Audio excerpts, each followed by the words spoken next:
Boom, boom.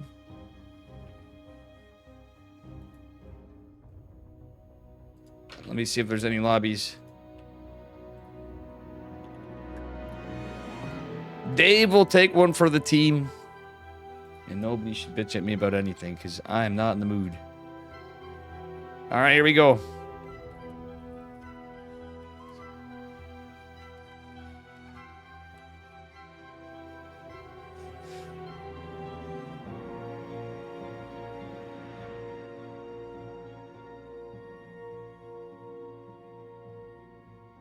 I will be doing it. I guess I will.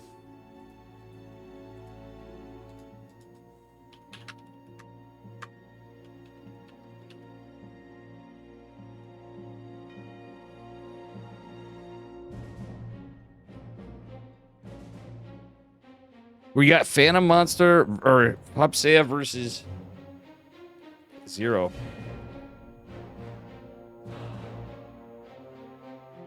Okay.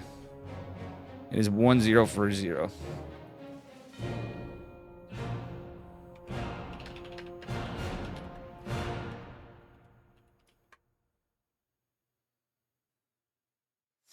All right, here we are. We got Hopsea versus 0. Kind of feel weird in this.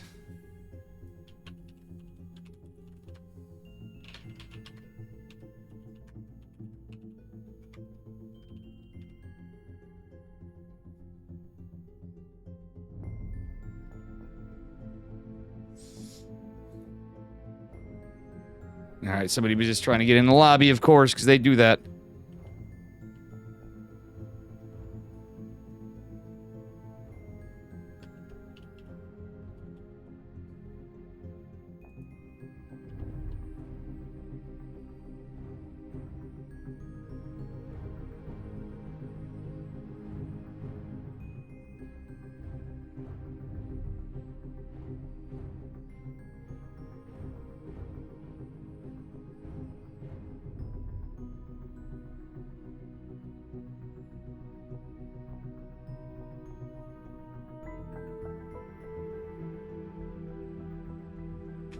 Hello, Abel Bacon.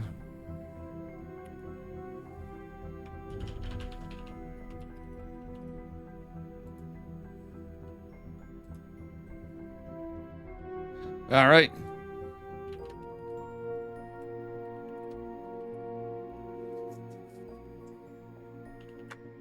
All right. Hopsea versus 0. 0 is up a point.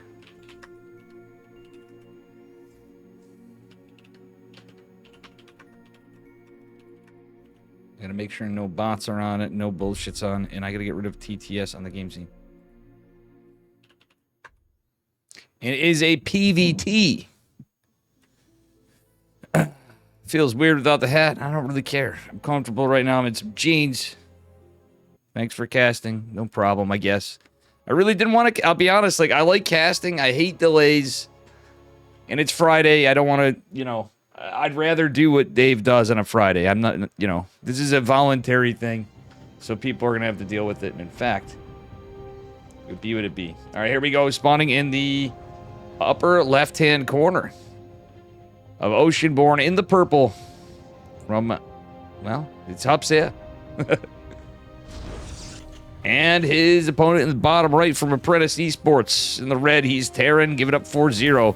Apologies to anybody that hops in that I didn't cover, that wanted me to cover you. I literally was firing it up. I was last minute deciding if I was going to do it. I was only going to do it if it was shrimping. But, you know, no shrimping, and I see that Roddy's the only caster. And I'm like, oh, well, other casters are streaming other stuff. Then this. That's nothing we could have done better there, fam. So somehow I'm going to be guilted into doing this. And I'm going to complain about it, because that's my job. Other people won't. I will.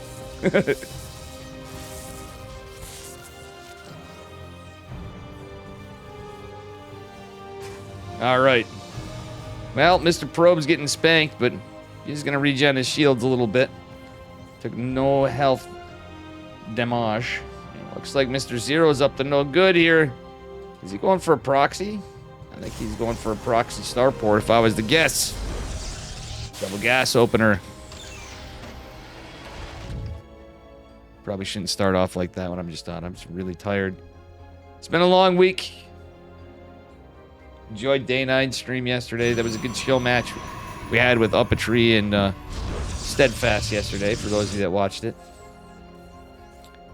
Ooh, it's going to be a proxy factory and starport. And guess what? With the probe in the base, Hupsea may actually know this, but he's going to open standard.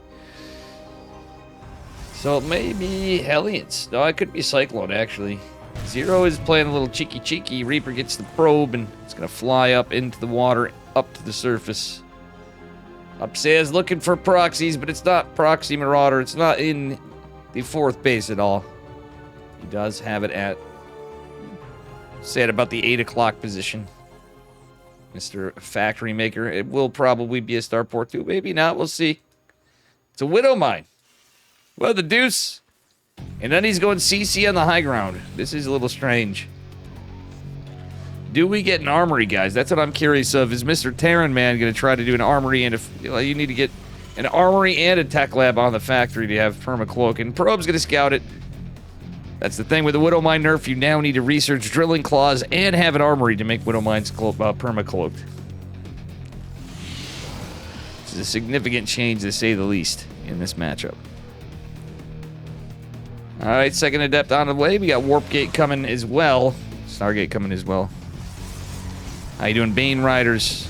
And tearing it up. And Abel Bacon. And I think there was Adamos in chat before, if Adamos is still there. Hello. Wee-san, how you doing? It looks like Hup cleans it up. 3 probes dying. Wait, where'd 3 probes die to? The Reapers? The Widow Mine? I don't know. I'm kind of shot, so bear with me as we get into it. Long week. Factory going to be floating to scout. And what do we got coming behind us? Another Rax. It's a 3 Rax follow up in a really weird timing. With a +1 eBay timing kind of thing. Stem, combat shields +1 in a really weird way because it was really Barracks Factory in the 3 Rex. When you see a scouting factory, I hate to say it, but it should be scouted pretty easily. Hup did go for an Oracle opener. There's going to be 4 Marines here, actually possibly more, as the 5th one looks like it may make it out. Oracle's coming down, though. The Orbital Command Center is going to go land. Hup could kill that SCV. He is going to, and he's going to delay the bunker, but he just went for an Oracle Stargate opener. Phoenix is out. Just 1 Phoenix. This to me looks like Phoenix Charge. Or sorry. Yeah, it does look like Phoenix Charge, possibly. Hup is going for a later 3rd base if that's the case, but we'll see. Oracle took a lot of damage, but how many kills did it get? Just 2 kills. And doesn't even get the Reaper, unfortunately, for Mr. Hupsea. Phoenix and the Stalker will eventually kill this factory. Question is when. Alright, we got a robot. So, okay, it's going Phoenix Colossus. Usually when you open an Oracle, it's not too common to go Phoenix Colossus, but it's probably a really good move against 3 Rex. The Phoenixes don't do as much, but getting that Colossus out could be pretty good. And he does have Warp Gate, so I don't really hate Hupsea's position at all. Alright, we'll see what happens here. And Sentries. Hup's kind of playing a little... It's kind of like... It's a little strange to me how he's doing it. Going into Sentries and stuff. I liked it, you know, but it's going to be quite later getting the Colossus out behind us now. And it's literally bio. Like, skipping all. Starport is done, though, and that's probably more consequential to anything. He won't be able to build an armory behind this, but it looks like we are going for the timing again, as I was saying. Combat Shield's going to finish up his stem. Has already completed for our Terran Man. Alright, robotics facility coming on. Big Daddy Immortal on the way. Phoenix is going to pick up the Reaper and finally take care of it. I like the stasis ward here for Hup. But Mr. Terran Man's going for push for a 3rd base that Hup is still not taken. Alright, that said, he's going for another Immortal. And realistically, with just Phoenixes and an Oracle, one of the Phoenixes taking a lot of damage too. That Oracle's very injured. Phoenix is picking off a couple units, could be pretty good, but at the end of the day, Hup is going to need everything, because he has no AoE yet. He's a little unfortunate in the situation. Alright, we got more Adepts. I don't know how much I like Adepts in this case. Some Adepts, some Stalkers, some Phoenixes, you know. It's 1 Stalker, a couple Force Fields. Two Big Daddy Immortals, but not when he's treading lightly. Oh, and does the Stasis Ward land? It does! It's huge! Massive Stasis Ward, buying Hup some time. He's going for a Colossus. I think a Disruptor would have been a better move. They come out a little faster. There's a small chance that would be done in time to maybe catch them off guard. I don't think it would be. If he started it immediately, and I do mean immediately, he would have done it. And Hup, why are you playing? Oh, he's playing with fire, guys. He lost one of the sentries before. Big Daddy Immortal is going to go down. It's the Marines adding more to the DPS, the Immortal. But ultimately, it's a hold, and Hup is securing a third base behind this. Our Terran player is not doing that. He's not going for a 30. He's going for +1, and he's just sending it. He's got a couple Medivacs, and let's see how he's cooking it from here. He's going right into Ghost on 2 bases. It's just 5 racks. Terran, of course, could still take a third command center eventually here. Is not the case right now. I think he's really pushing for this 2-base play, going for the drop and then setting up for another position on the third base of Hup. That being said, we do have a Twilight Council finally coming. That means Charge or Blink is going to be quite a ways away, and +1 coming down for Protoss. But Hup looks like he might be in a little bit of trouble here. Nothing too serious at the moment, but as this army groups up, this little contingent of troops, it could be enough to take care of it. Phoenix chasing this down wouldn't be a bad idea. Oh, there they are, and posturing to the third base is smart from Hup, but he doesn't have any information on what's on the other side of the map aside from the drop. All right, that being said, oh no, Hup does not want to lose this Colossus to a couple of Marauders. That is not going to be good for him, and he's going to oh man, all the armies grouping up together. The Phoenix is actually coming in decent to distract, if nothing else. There is an Oracle there. Second Colossus is on the way, but it's going to be a while, and Hup really needs to be careful here. Oh, actually, he cleans up one of the Medivacs. He could pick up, I think he could pick up at least some of the Marauders with the Phoenixes and be okay. Charge is on the way up, going toward +1, but it's Ghost 30 already, and the third CC is going down at about 830.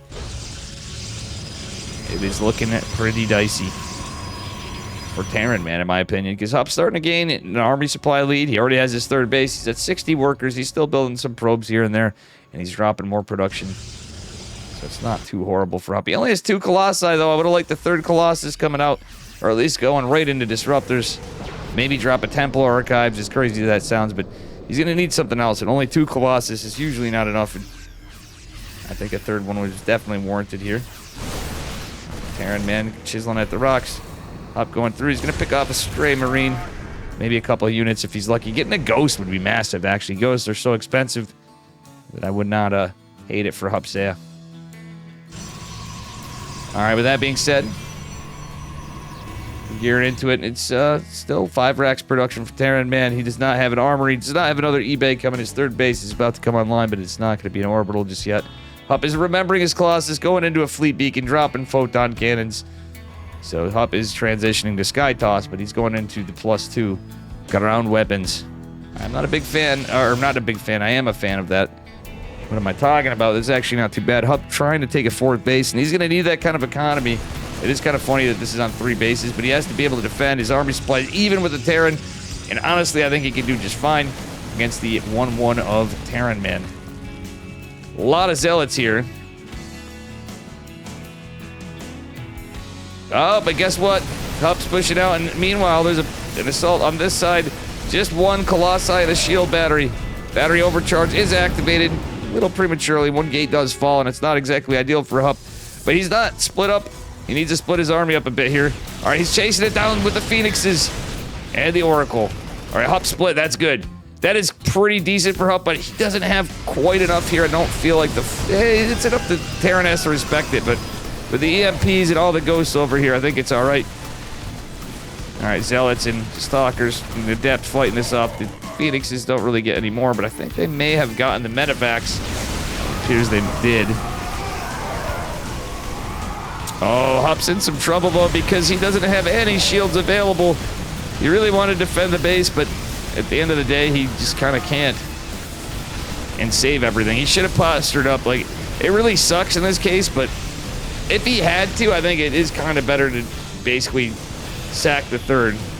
And he couldn't really double expand either, which is a tactic, believe it or not. As dumb as it sounds, it can work in this situation when your army supply is pretty close. And Terran's on 3 bases. He just got him. You're on him. Now it's a different story. 4th base going down for Terran. We have 2 carriers coming out, but they won't have enough interceptors. And there's barely any army supply here for Hupp. He is going to lose the 4th. Terran man looking to maybe take it here. Hupp does have an army supply, though. It's not over in the carriers here. And, well, Mr. Terran's going to be forced to retreat. It's a couple Liberators here. There's still Phoenixes. Not many. 4 Phoenixes, a couple injured. A couple carriers, though, is going to change this up a bit. Our Terran man is still building Marauders. He's going into Marines and Ghosts, too, though. That could be pretty good as it gets together in a low carrier count. But still, Hupp has a shot. Again, Disruptors, I think, would be a play. We're getting toward late game.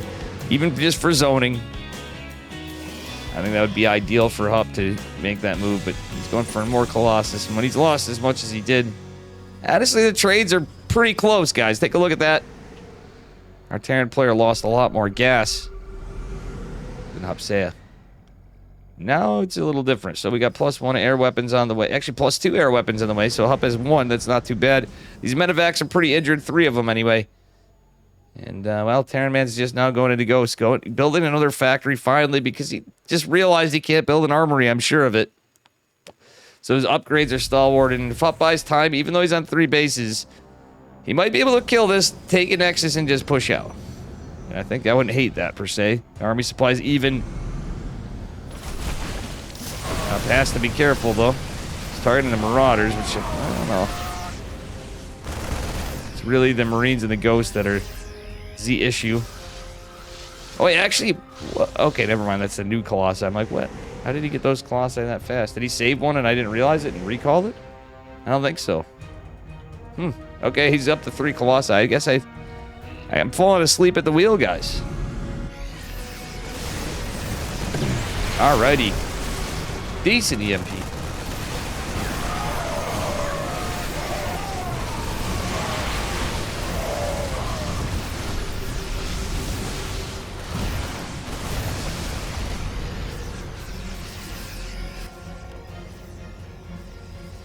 Alright, probe past her and then take a 4th, but I don't think that's the... He's quite safe enough to do it yet. Let's see how this fight goes. Hupp's trading not as effectively, to say the least. He is getting some crucial units, though, and most of these units are everything that doesn't shoot up, or everything that does shoot up. That means Hupp just pulverizes it ahead, and he is doing so for the moment. He has to respect this, though. Really would hate him taking that 4th base right now. He is going to do so behind it, and he's going into +3 and +2 ship weapons, wolf air weapons, I should say, will be finishing pretty soon for Hupp. Oh, he doesn't want to eat this Colossus, though. That's, hard counter. 3 of Marauders. 4 Marauders. Chasing it down. The medevacs are adrift. Not wanting to die to the carriers, but still. Interceptors try to be EMP'd. The carriers try to be EMP'd. One does get it before, but ultimately, I think Hupp is starting to clean house on this base. Leading on the army supply. Really chiseling at Terran's economy right here. I think Hupp should really just be careful, try to fight off the Vikings, pick off the air reinforcements. It's only 1 starport. And when the Colossi come in, the thing is the carriers also are going to make the Marauders respect this. The Zealots coming in are going to help.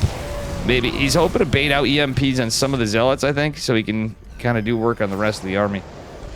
That being said, it's mostly Marines and medevacs being built. Again, no. Well, the armory was built, but Terran is just on 1-1. He has the 1 eBay. He's forgotten about upgrades, and that could be terrifying as +3 comes online for Hupp. Hupp is starting to secure the 4th base, rather, a little bit. It's still just completed. But I don't really hate him playing on this economy. He's got 70 workers. It's not an ideal 80, but you know what? In the situation, he's going to just be ahead on him. He's going to have more room for more supply as he saturates his 4th. Let's see what happens here as the game goes on.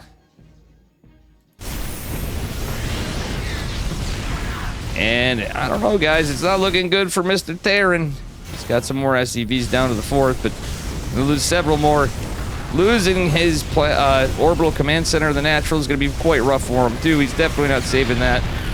The only thing that I think would be better at the end is getting Dark Templar. He's going for High Templar Storm at this spot. You're getting to a point where there's limited detection. Colossus. Oh, no.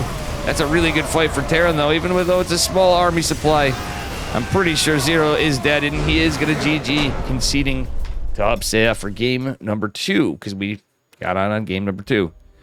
Very well done by Hupp. Not a bad play from Zero. I think he was little precarious with how he went about his first build there that we covered anyway. A proxy factory with 1 Widow Mine. It was scouted. Did look a little dicey for Hup somewhat, but we'll see.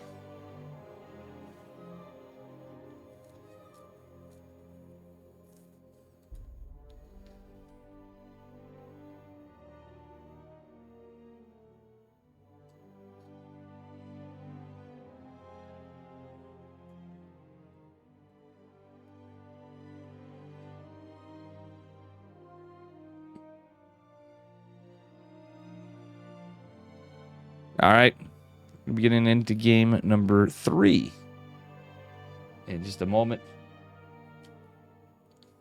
Oh, man. Okay.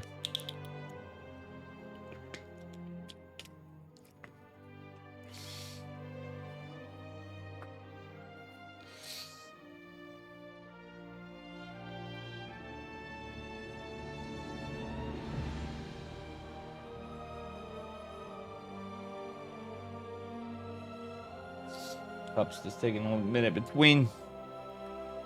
If you guys want to see the bracket, !B or !bracket. There is a 2-minute delay for anybody coming in that doesn't know. Most of you should know it. And I just literally hopped into whomever's lobby I can get it to. It happened to be my boy Hup. Covered 0 a little bit. 0 looks like he has 0 games on his account right here. He's got 1 game. Right, I mean, the season.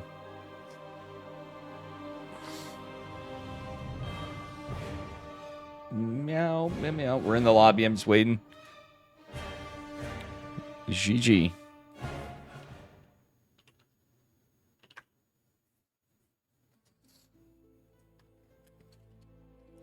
GG.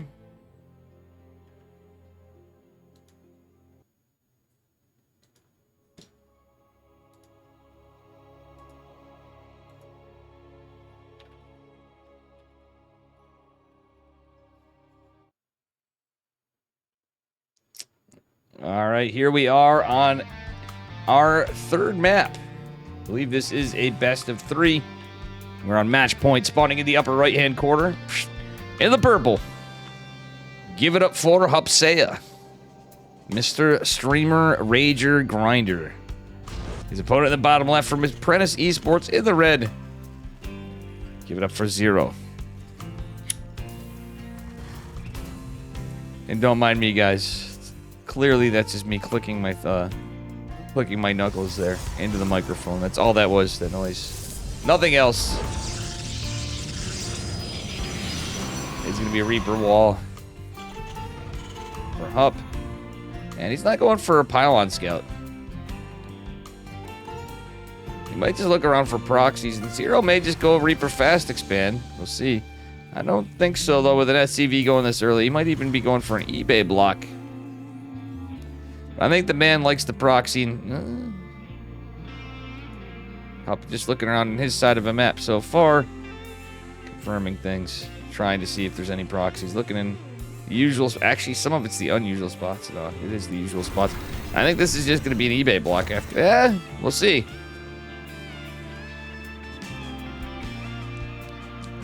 If said spot is where proxy goes, that is actually quite interesting. Honestly, that is not a usual spot for any proxy I can think of on this map. This guy's up to no good, dudes. This is like Among Us right here. He is going for a factory again. He is the imposter. He is sus. Alright, Reaper going down. Hup he basically knows there's no gas there at that point. I'm pretty sure of it. So dropping the pylon, he's doing it just to be A, scouting information, B, trying to debate the Reaper back. It's going to be 2 Reapers again. Possibly another Widow Mine. We'll find out how this is. He's not going to immediately drop a tech lab or anything, so I think we're probably going to see the similar opener to game number 2. Another Stargate from Hup. I know Hup likes his Stargate openers. I'm sometimes not so sure. That game seemed to be pretty close at certain points where I was getting a little nervous for Hup at the time of the 4th base. And just before, he took a little bit of a rough engagement. We'll see what happens.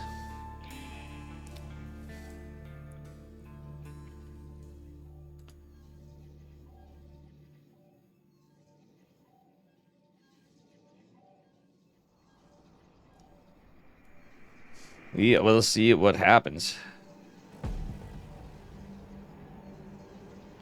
Alright, I know I'm looking around at stuff.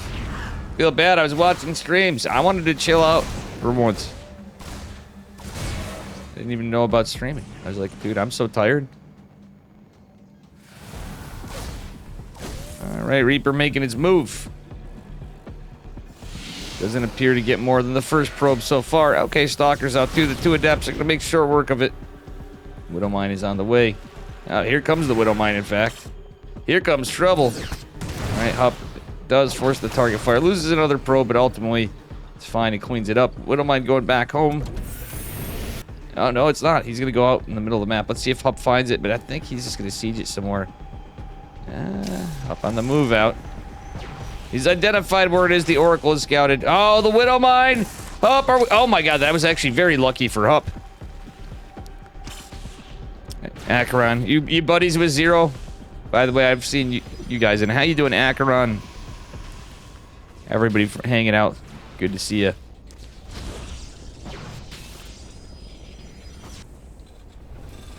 Oh, man. What a week. Oh, well, on top of this, we do have a fast +1, a fast stim again. It's the same exact build as last time. In my eyes, it's a little wasteful. He still gets three racks at a decent timing.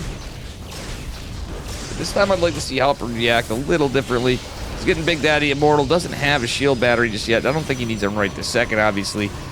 But dropping a Robo Bay earlier probably would be the smart call. Widowmine's going to try to walk over here. Maybe, yeah, he's going to do it for the 3rd. Yeah. 2 Adepts, though. They get a couple hot hits. Is Hup going to move away? He is going to disengage. And he is going to be able to pick up the Widowmine. Cleaning it up. Cleaning it up, La Vida Hupsea. Observer coming out. I don't hate an Observer in a way, but... Okay, now he cancels it. There we go. Big Daddy Immortal. Smarter move. What up, Gref? Grefferino in the house. And Acheron. I'm happy to see both you guys. Miss you, buds. Miss you, Acheron. Acheron, don't talk to me anymore. Oof. Feels bad. Feels bad being Dave. Acheron doesn't even come in to hydrate anymore. You see how it is, buddy. I'm gonna have to count those all up, but he says he's been hydrated the last time I talked to you. Alright, anyway, Colosse's on the way, but it won't be here soon enough. Still, Hup has some units. Paltry force of 2 Phoenixes and Oracle this time, but...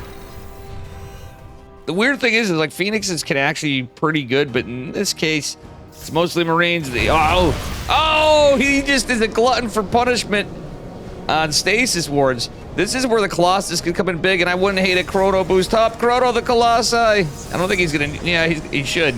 He should, Cup. What are we doing? Chrono the Colossus. Chrono the, why in God's name is he not, oh my God. Sorry, guys. Azura, what's up, buddy? All the Bing Bongs here. I'll be honest, I don't really care for this build. In this patch, in the previous patch, I'd say it's okay. In this patch, not so much. I mean, you have to basically be me or Wootsicle to lose more than like 2 probes to that opener. Actual facts. And Wood, if you're here, I'm sorry, but you know it's true. Forge coming, Twilight behind it. A much better timing for Hup.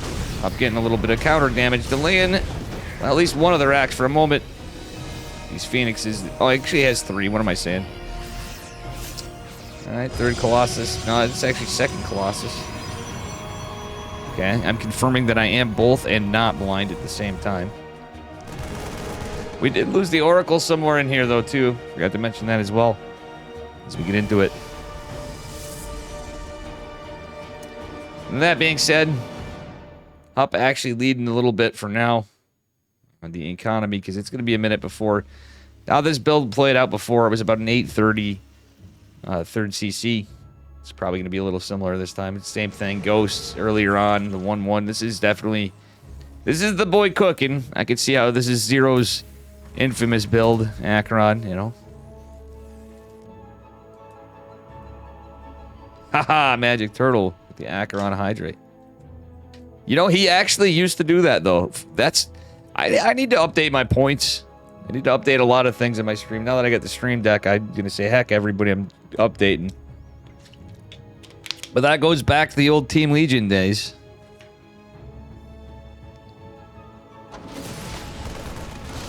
Ay. Well,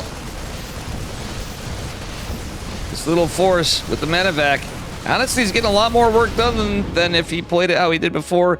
Oh my god, all these medevacs are scouted by the Phoenixes, but Hup's not paying attention. He does force out an EMP on just one Phoenix. But he certainly didn't want to throw away one. Like, even though this is all bio, there's medevacs. Charge is not done yet, but like, Phoenixes could be so good against the medevacs and also to pick up Marauders and Ghosts. The Colossi, obviously, against Marines is always a feels good man for Protoss. After a while, they become Tickle Me Elmo Laser Giraffes against Marauders, but I digress. It's neither here nor there. This time, our man in the bottom left is not dropping a third CC. In fact, is he even dropping 8 racks? Oh my gosh, he's been supply gypped, guys. There's 2 supply gyps for Mr. Zero. And only a few units here. Upcharge did finish, though, and the Immortal's trying to slowly catch up here. The Phoenix is going to play out pretty good here. Is there enough to deal with this massive Terran force here? I think so, technically, but this Disruptor's not out, and ow! Hup is just not responding quick enough. Battery overcharge. Oh my god, look at Terran. Did you guys not see that? Yeah, like, there was like one single stutter step, and the Robo was just dead. It's just 1-1. Hup with some decent force fields, I guess, but he's also blocking his army off. I started to chisel at this force a bit at a time, but ultimately, Terran Man's going to be in a little better spot as he drops down to the third base. This looks very all-in from Terran, but is it ever? 69 army supply for Terran to 40 from Hup. He lost the Robo, and that was the play, so he doesn't have as much production. Actually, he got 6 gates. It could be worse for 3 bases, but going double Robo behind this, Hup needs to buy time, and it should be okay as he's getting back into upgrades and the Temple Archives.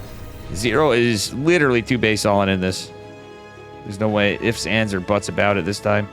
He didn't have to, but this game he's deciding to do it. I kind of don't hate that for Terran in this situation. It's a little smarter this game, but if you're going 2 base all in, you might as well drop the extra 3 racks. See, he's floating a bit. You can definitely afford it. At least 2 more, but I mean, usually it's 8 racks, 2 bases. Meanwhile, Hup is going to be an ambitious man, taking a 4th base, and I really like it. It's greedy. And as the Ferengi say, greed is eternal. It's one of the rules of acquisition. All right, we do have Archons now. Hup not going into Storm. In a way, I don't hate Archons, even though Ghosts are here. There's not really that many Ghosts. Terran Man finally dropping those 3 racks, and he's landed his main base down to his 3rd base. And this is what I'm saying. It's perpetually 2 base Terran, because he's 2 base, man. Zero is just 2 based. Oh, but you know who's going to be 3 based again is Hup. If he does not engage into this, he doesn't have Blink researched. I mean, I don't blame him for some of this, but I really feel like Blink at some point, if things were a little different, it would be okay. I mean, in this case, he didn't. It's more important to prioritize what he couldn't have, and Hup looks like he is in a rough spot. The 4th base isn't even going to buy him time because Terran Man knows he just needs to end him.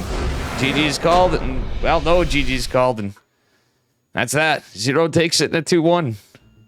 I don't blame Hup for being upset. Hup had 561 APM that game. Jesus Lord. Imagine Zero. There was zero chance for that robotics facility staying alive. Am I right, guys? Am I right?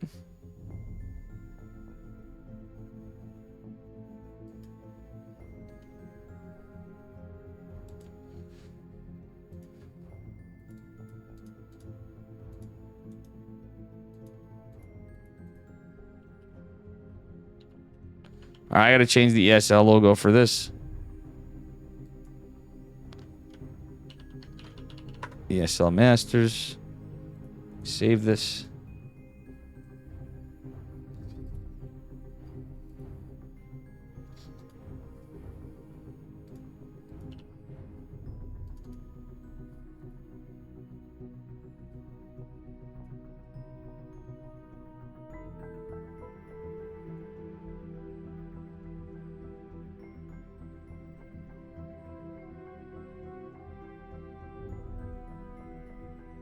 Where's my alerts thing?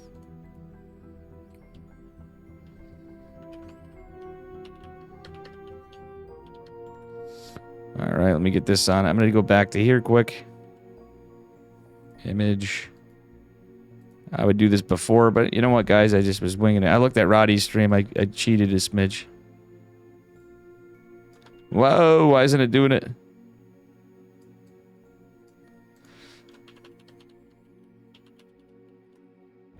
I should have done it in studio mode, but you know what? It be what it be. It's Friday. I'm tired. I'm casting ESL. There, now we get the right stuff. In a short notice. In a tired way.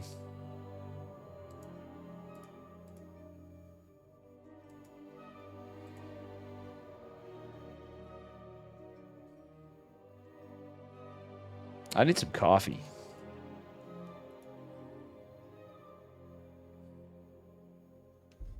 Imagine Zerg. Yeah, I don't have any bot on. Nah, not for this. Usually I'd be tryharding.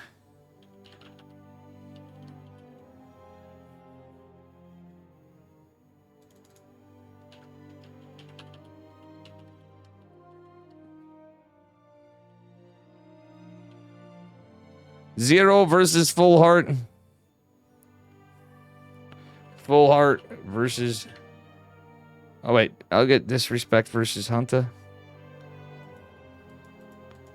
Okay.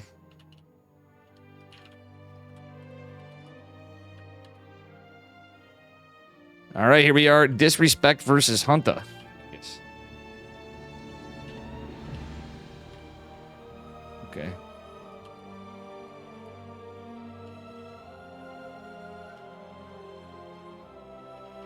Disrespect.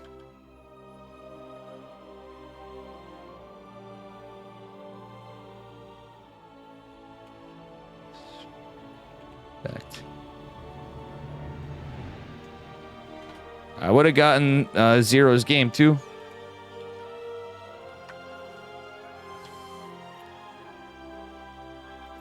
Yep, there is a 2-minute delay. This is the ESL Masters America qualifier for DreamHack Dallas coming up. Man, this is too much like work, though. A little bit. Because I want to get up and make a coffee and just go do it. I'm going to cast games. I wanted to take a nap when I got home, too. Forgot this was at 5, but... Either way, I needed to do what I needed to do when I got home. Part of that was taking a shower. You know? Alright, so anyway, here we are. And this is not even a complete series. I was going to get us my boy Full Heart. And Zero. Here we are. On Site Delta in the blue from Apprentice Esports. Give it up for Disrespect. And his opponent in the upper left. In the red from Root Gaming, it is Hunter. Our Zerg player. A little TVZ this time. Looks like we're going Proxy Rags, baby. Is it going to be scouted by the Overlord? There's 2 Mariners. It's probably going to be... Is it going to be 3 racks or 2 racks? Is it going to be scouted is the question. It's kind of a precarious spot for Terran. What a madman. What a Chad. And Zerg is so far not going to scout it. We'll see. Oh, he's just outside of the range, just going to normal Zerg spots. But goddamn, that is cutting it close from our Terran, man. Anybody that's upset I'm not covering anybody, let me know if you really want them. I would cover anybody or everybody. I like full series. It's just Roddy and I casting, guys, so if you want ESL, you got 2 options in English. That be that. I might do some other stuff tomorrow, but to be honest, guys, I want to actually enjoy my weekend a little bit and actually want to take care of some business. I will probably cover the Americas. Funnily enough, I forgot this was going on. I was going to do a show match number 2 called Dave's Going Broke of Dark versus Hero. We're gonna reschedule that. And Dark just had a baby. For those of you that didn't know, baby Zergling Dark. Just proxy 2 racks, and well, this is the thing with 2 racks. It's not very committed at all. You can actually just take an expansion, but it doesn't really hit as hard. Behind it, you can macro. Oh, a little misplacement of the bunker. Oh, look at this! It's the trifecta bunkers. But he's walled his mariners in. He should just cancel one of them, I think, to get some in. Once he is at that point. Roach Warren's going down low, and the second gas is here. Hunt has had this happen before.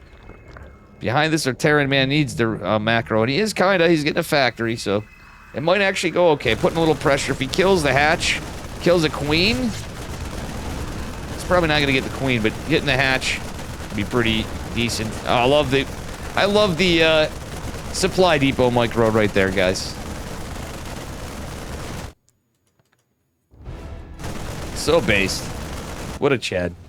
Alright, 4 roaches on the way. A decent amount of lings, and I do believe we skip metabolic boost because he's going to need Ravagers to bust out. And roaches even on their own against regular old SCB, regular old Marines could be a problem. The hatchery is going to go down. And yeah, send these SCB. You should have just sent them back home before. Like, you could have kept 1. I don't blame him for a bit, but now's the time, my opinion. At least send 2 back.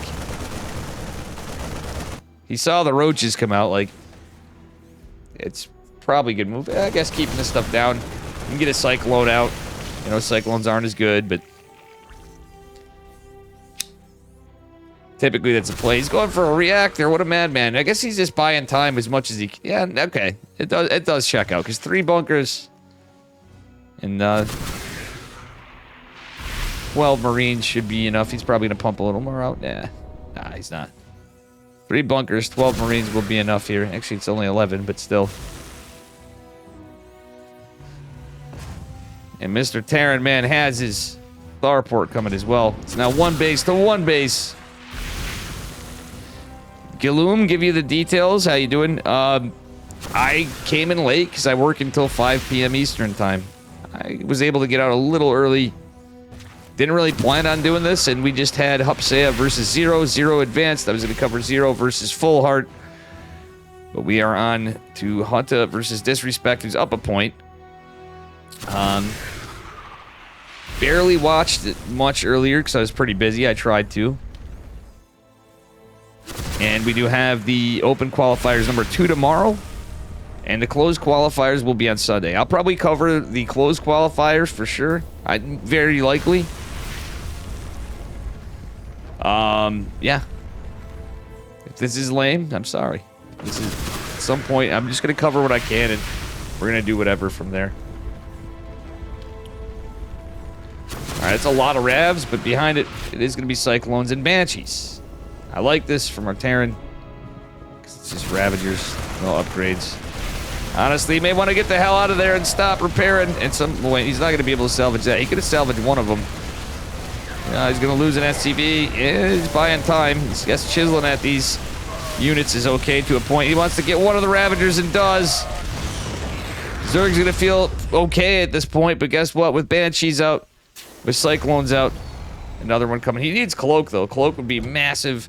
There are 2 Queens here to defend, but Cloak would be really good. It's even a lair. Another hatchery going down for our Zerg player. Banshee is going to actually get some work done. Pot, as long as he doesn't fall asleep, he should be able to get some damage and at least stall the push. Oh my god, he's going to get... So that's 3 Ravagers falling. That's actually a big loss for our Zerg player. The hatchery, 8 Lings, and 4 Ravagers. I'm sorry, in total. It's kind of massive. Might get another. Oh, gets another one. 5 Ravagers. Damn. This man is ruthless. Very well done by Disrespect, my boy.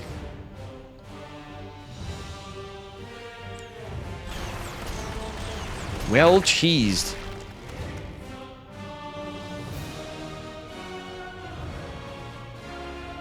Yeah, I just want some, I want some coffee, guys. Like, if I can't drink beer, which honestly, I'm not feeling yet. Anyway, so that works out. I just need some damn coffee. Think Heaven's making it tomorrow? He could. Heaven's a pretty good player.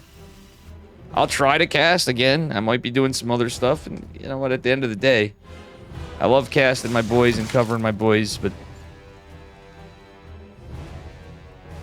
I don't feel bad totally. If no one is, then I'll feel bad. And you know I'll definitely do it because Dave has never failed on being the only caster sometimes when you needed me. Crazy to see Roddy still up. Holy shit. Glad he took a break, it looks like. Hopefully he took a break. I don't even know.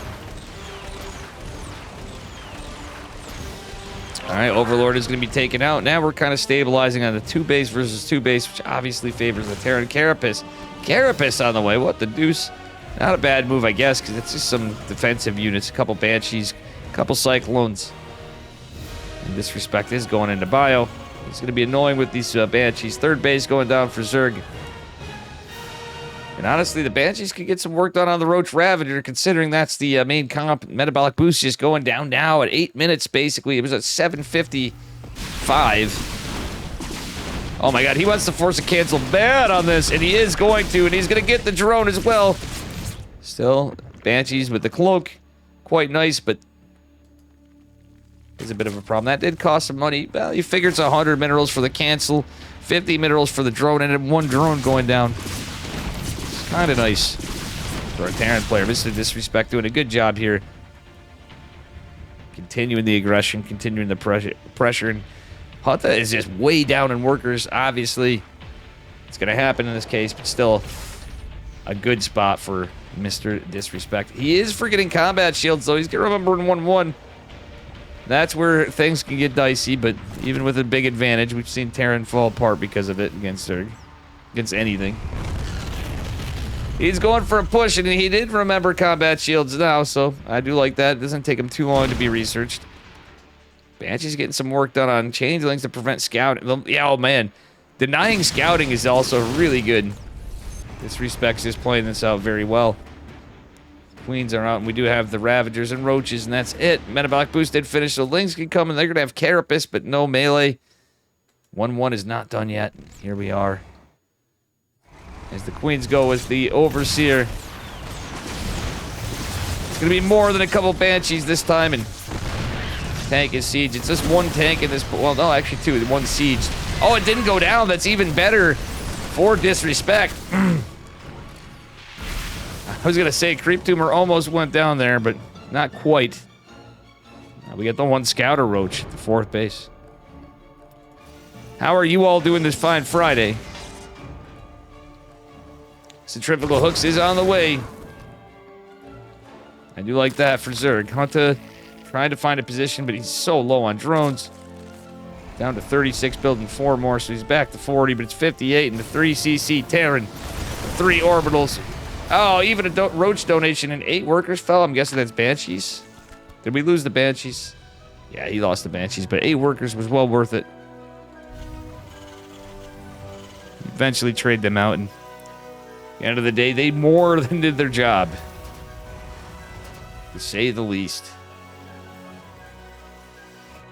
Hunta trying to mass up an army. He does have an army supply advantage, but now he has centrifugal hook, so Bane speed is done. No additional upgrades, though. He should have started +1 melee, if nothing else, with 1 Evo. He has 2 Evos. But, I mean, he just doesn't have the money to really do a whole lot.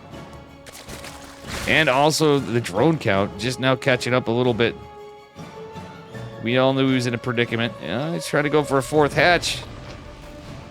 But I don't think this hatch is going down. All right, I like the Ling Scouts from Hunta, but still. Again, he's played from quite behind. As 2-2 is started for Terran. And +1 vehicle weapons. So tanks are going to pack more of a punch behind this.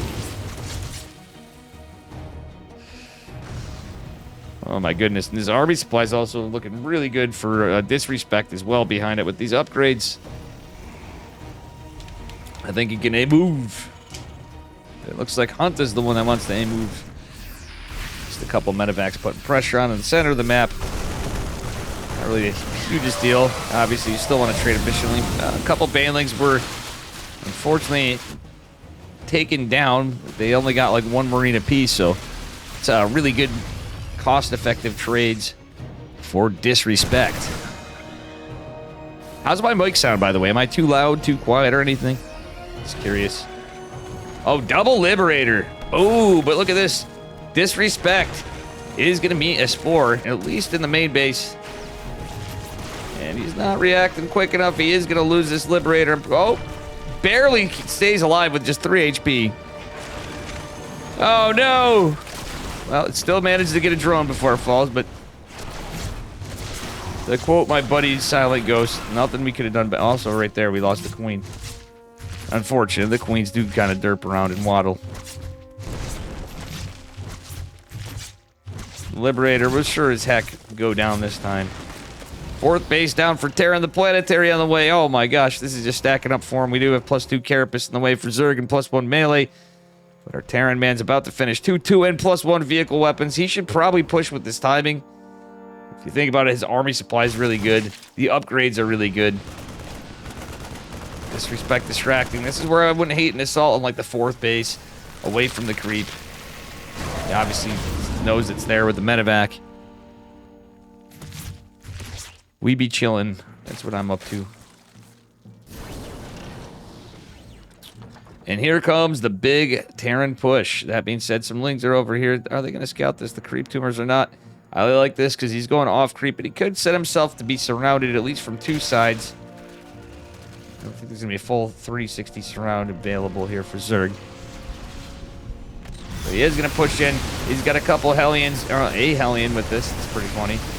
Baneling is not going to connect to anything with him. Oh, decent splits from disrespect, but his tanks are all clumped up together against a lot of Ravagers. And that would be very good for the Zerg to eat everything up. And it looks like he is going to get a lot of damage. The Marauders with this are packing a punch. One more Banshee somehow came into play here. I missed that there was a 3rd Banshee. So that did not go quite as well as I thought for Terran, but 3 and +2 vehicle weapons are coming down. Ghost Academy dropping as well. And Mr. Terran, man, getting a snipe on. Was that? Yeah, Roach Warren. He got the Roach Warren. Not too shabby. That being said, there's Banelings and +1. Thank you, Guillaume. All right. 5th CC for disrespect. He's just sitting all right with 80 workers. I like that he's not building anymore. Going into 3-3 and +2 vehicle weapons. Disrespect is just commanding this game hard. 4th base being rebuilt for Zerg is another L in the skirmishes. Did have a really good fight though. My kitty wants something. What do you want? Come here. I'm gonna try to steal a kitty, but she never goes on my lap when I'm on stream. She's a skitty kitty. That one. Alright, Liberator going out for more harass, but oh my god, this fight in the middle of the map. Alright, we need to split a little better. Tanks are going to be in some trouble. Actually, the tanks tanked a lot of Banelings. One is still surviving, shelling down, getting some work, and GG's called. Disrespect's going to take it in a 2-0. Advancing his way in.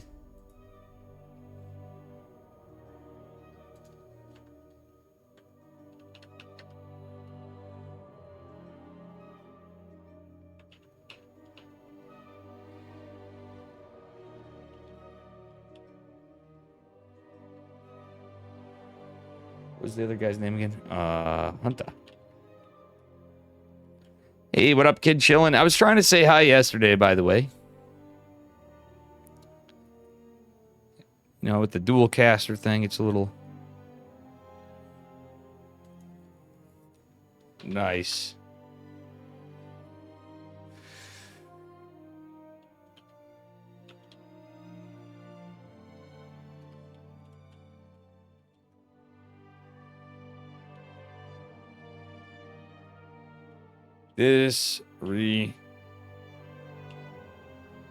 Respect versus up a tree.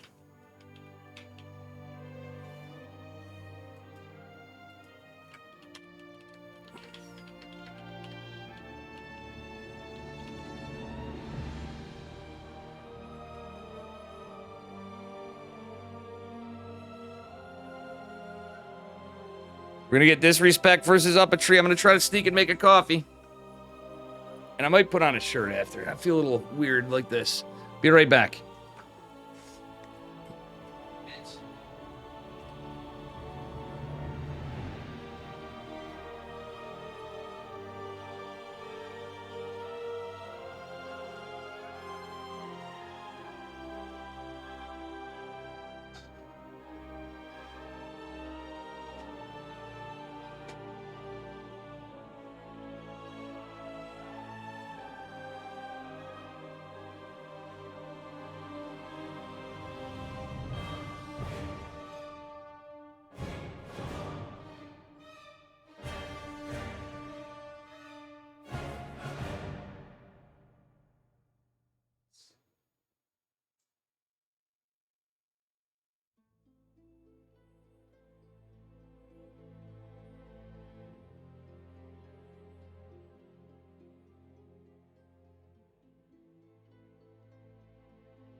All right, here we go.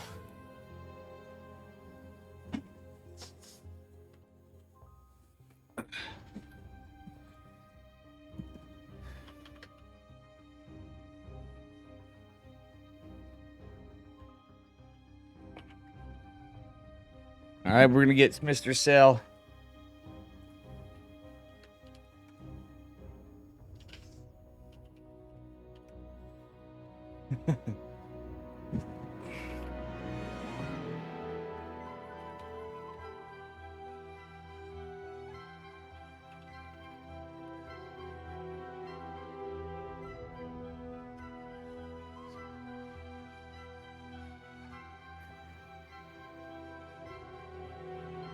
Guys, I'm actually committing crimes here.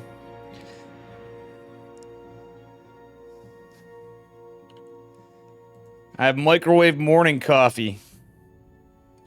I actually changed it up because, you know, I was having some stomach issues and stuff.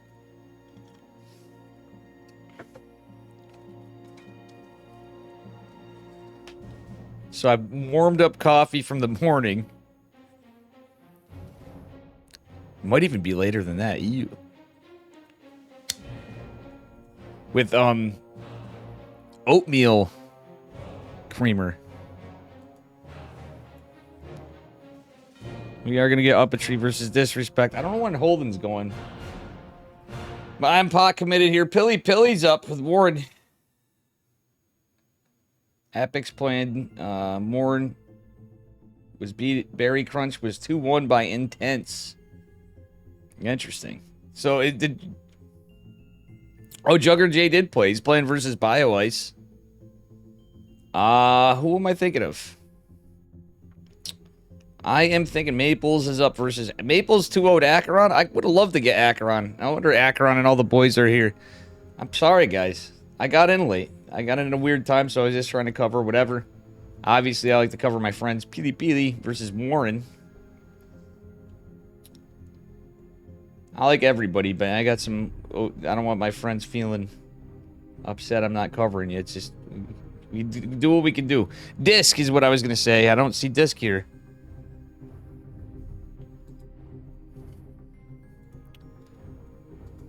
Apologies if I don't get your games. Maybe I can cast some more without a delay, but with the ESL stuff after.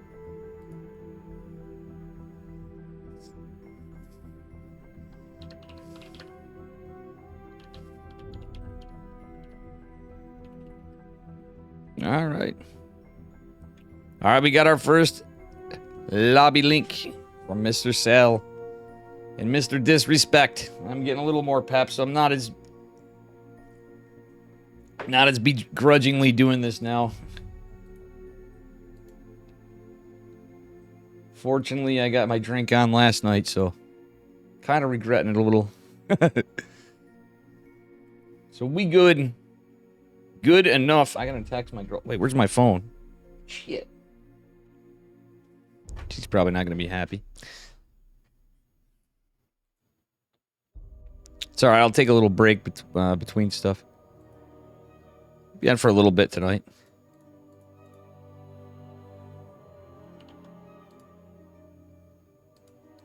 Don't think the entire night. Oh yeah.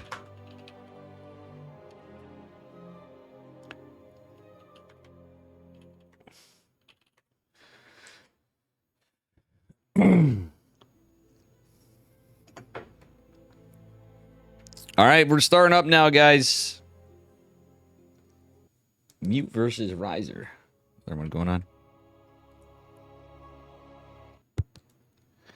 Damn.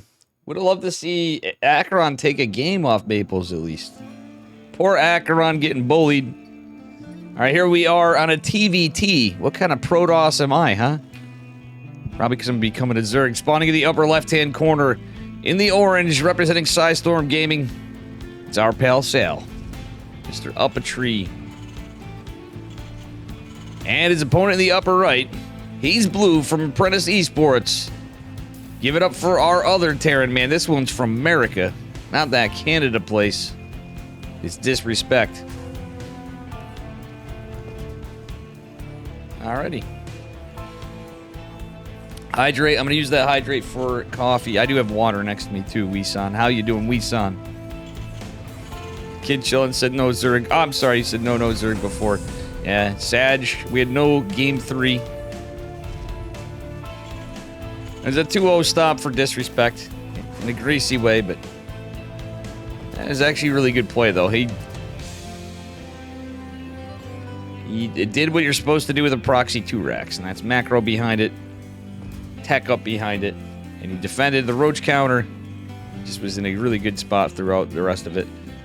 Up a tree going for a scout. Disrespect not so much. I'm wondering if we're gonna see. I truly am wondering what we're gonna see out of these two. The truth be told, because of the Cyclone nerf, TVT is gonna be a little built differently over time. And maps just came out a bit ago. The patch came out a bit ago.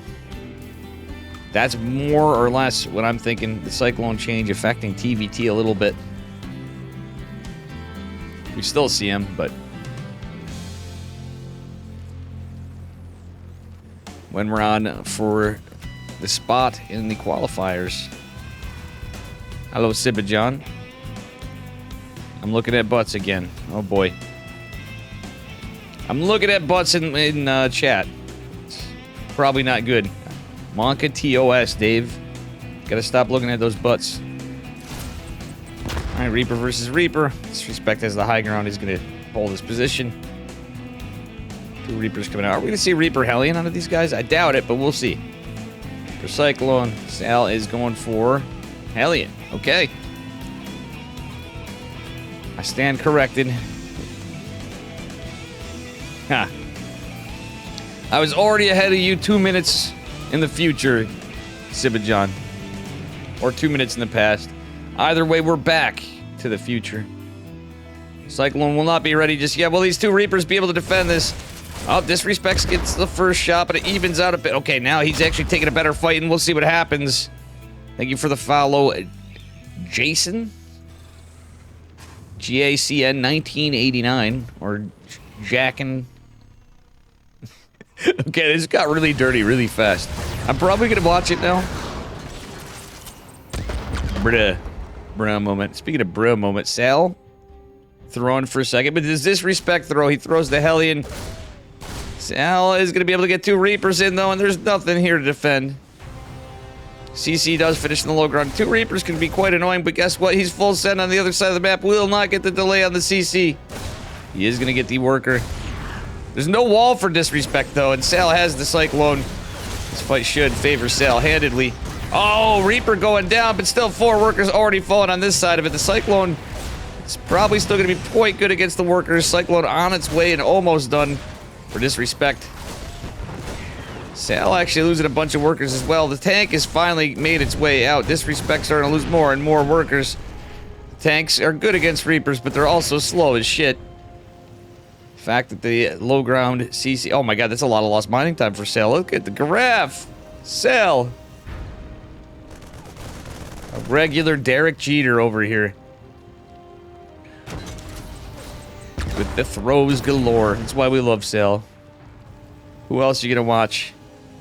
Everybody throws, though, sometimes. Let's be real. We're not all pro players.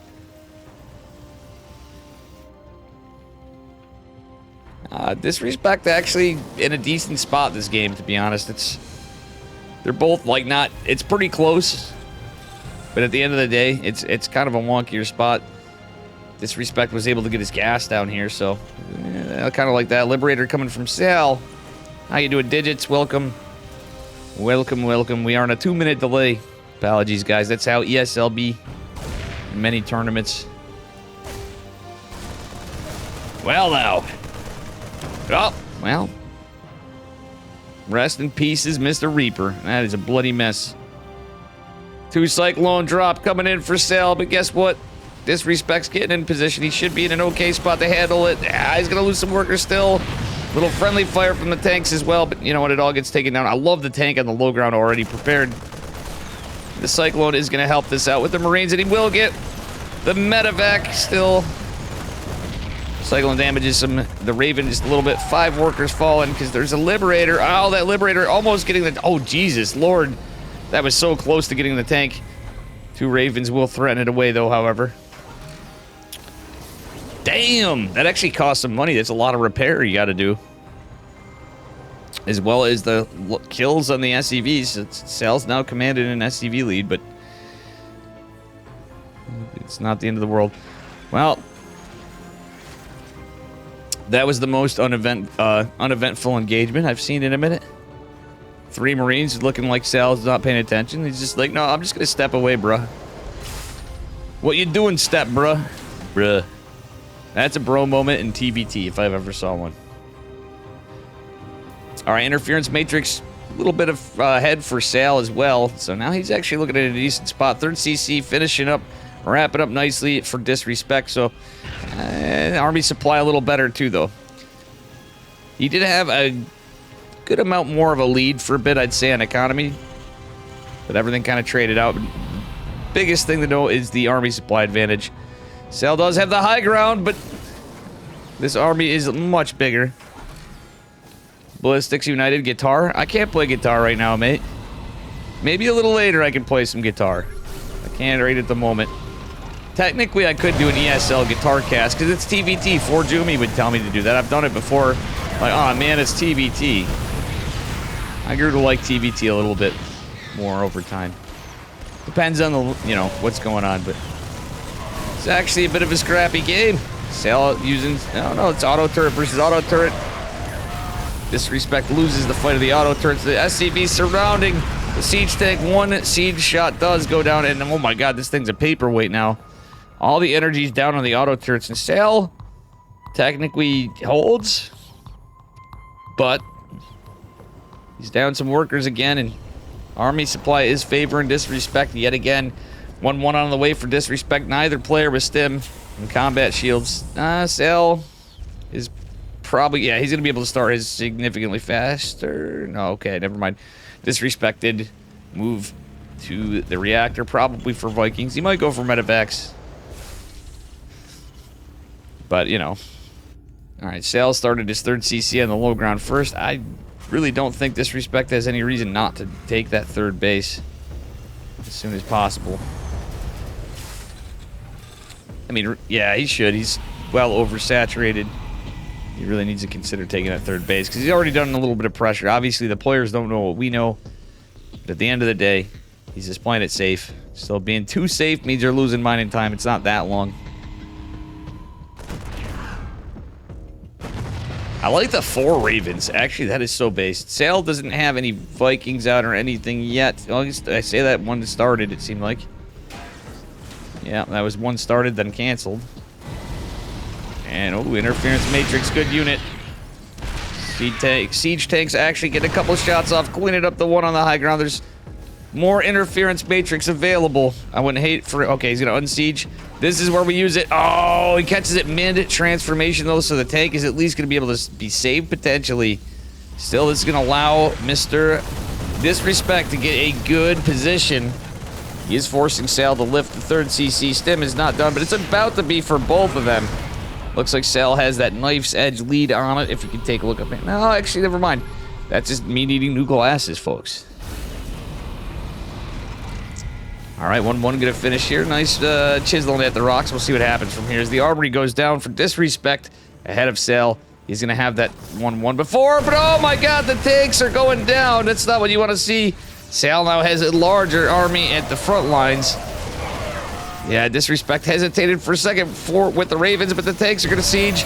Anti-armor missile is going to be pretty good, but Disrespect has to respect the tanks. Oh, never mind. There's enough energy for 2 more.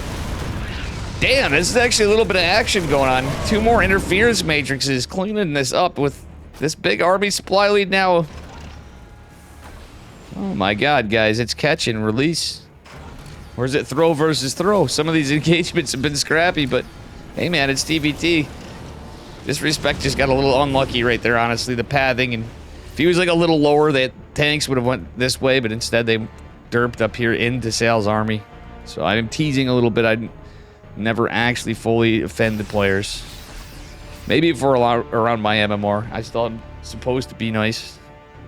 It's my job, but we don't exactly do a good job at that. I'm not nice to chat, but to the players. Yeah, it looks like Mr. Siege Tank is going to cause a little friendly fire and allow an opening with this double medevac drop from Sal. As Sal goes from the southeast side as well. There's only one tank to defend. He decides to load up most of the Marines, go to the main base. Oh, I love that the tank stayed there the entire time.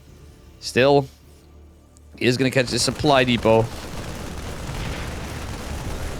Or as the French call it, the Supply Depot. Okay, I don't really know what the French call it, but close enough. Maybe if Gene Sin comes in after, or Saito, they can correct me on that. Or any of the French Canadians. Or Cuckoo, actually, because he's actually from France, Cuckoo. Not Cuckoo, but Cuckoo.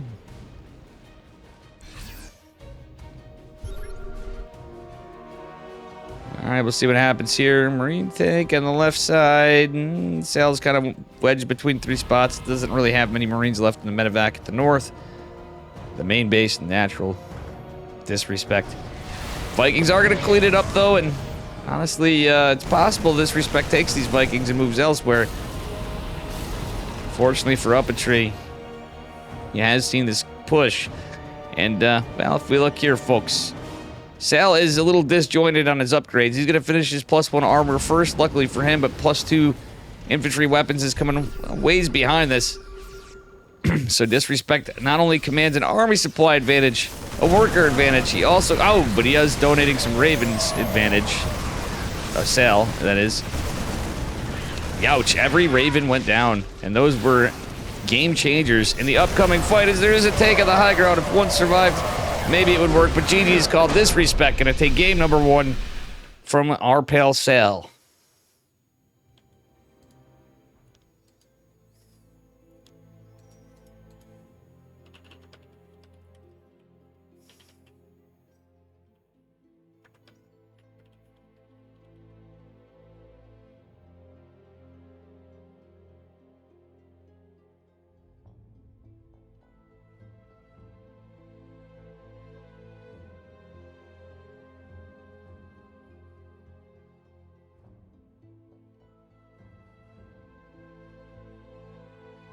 I had to message Pilly because he's in chat. I'm hoping Pilly Does well. I got to root for my Protoss boys, too. Come on, guys. What kind of Dave would I be if I'm not thinking of Pili and Holden and Acheron? Are either of these guys battle cruiser enjoyers? No. Disrespect, maybe? Once in a blue moon? But I don't think so. Neither one of them are really beast. Yeah, there's no BC man, no Mac. Mac you could maybe see. It's TVT. The Pou de Revitil. Wow, whatever. I don't know, man. Thank you, Francis Kane, but that is too French for Dave. I was hoping it was a word like baguette.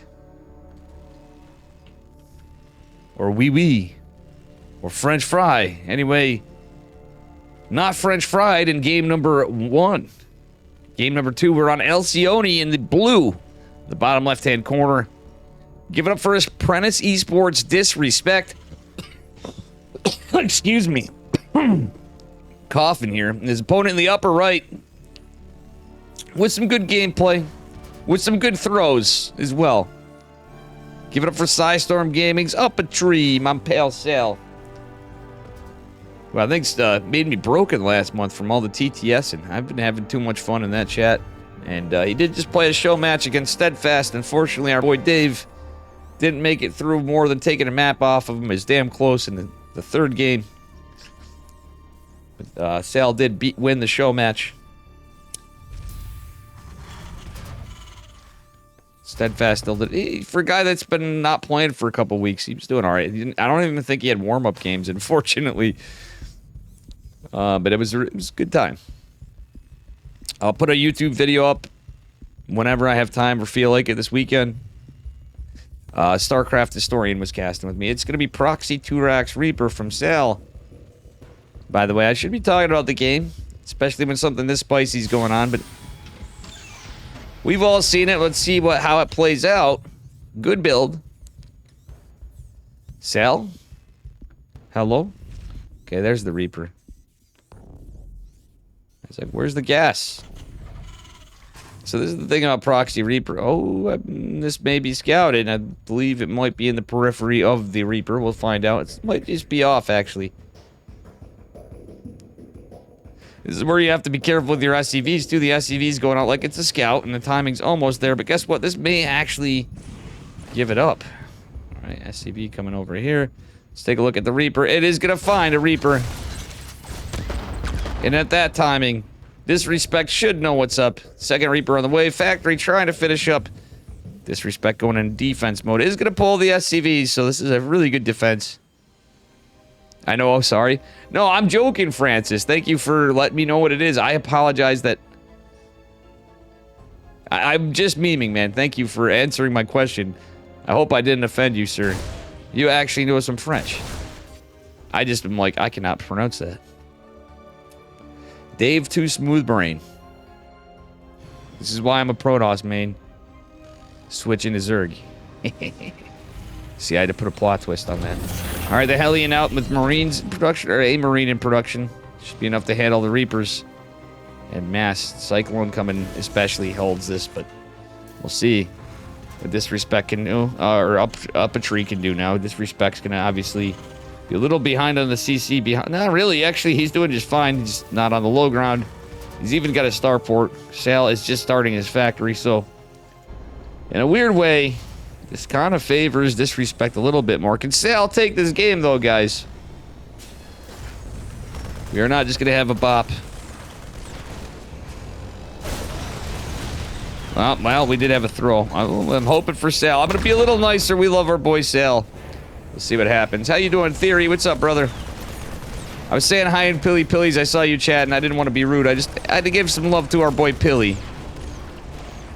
Feel bad that I'm not casting one of my favorite American Protoss players. If not, come on, it's Pilly Pilly. Who doesn't love Pilly Pilly? Even if my boys I'm proud of that have improved a lot. Pilly is Omega base. Pilly taught me what base means. How are you today, though, Theory? It's good to see you, brother, man. Guys, definitely check out Theory here, too. He's gonna unfortunately be done with StarCraft. I bet you're still gonna cast. I enjoyed casting last time with Theory. Hopefully we can have him back even though he's going to be playing Stormgate. And he said he'd help me out a little bit. Mr. Theory's so good, he's on Parting's team. Which is definitely a testament to RTS skill.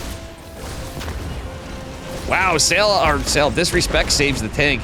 I keep thinking Disrespect Sale, because I'm like, he doesn't usually proxy 2-Rax Reaper that often. Still, Sale's going to have a tank out as a Viking. Disrespect with a way larger, way better army. I guess what Sale's got going for him is economy? Kind of. Alright, anyway, here we are.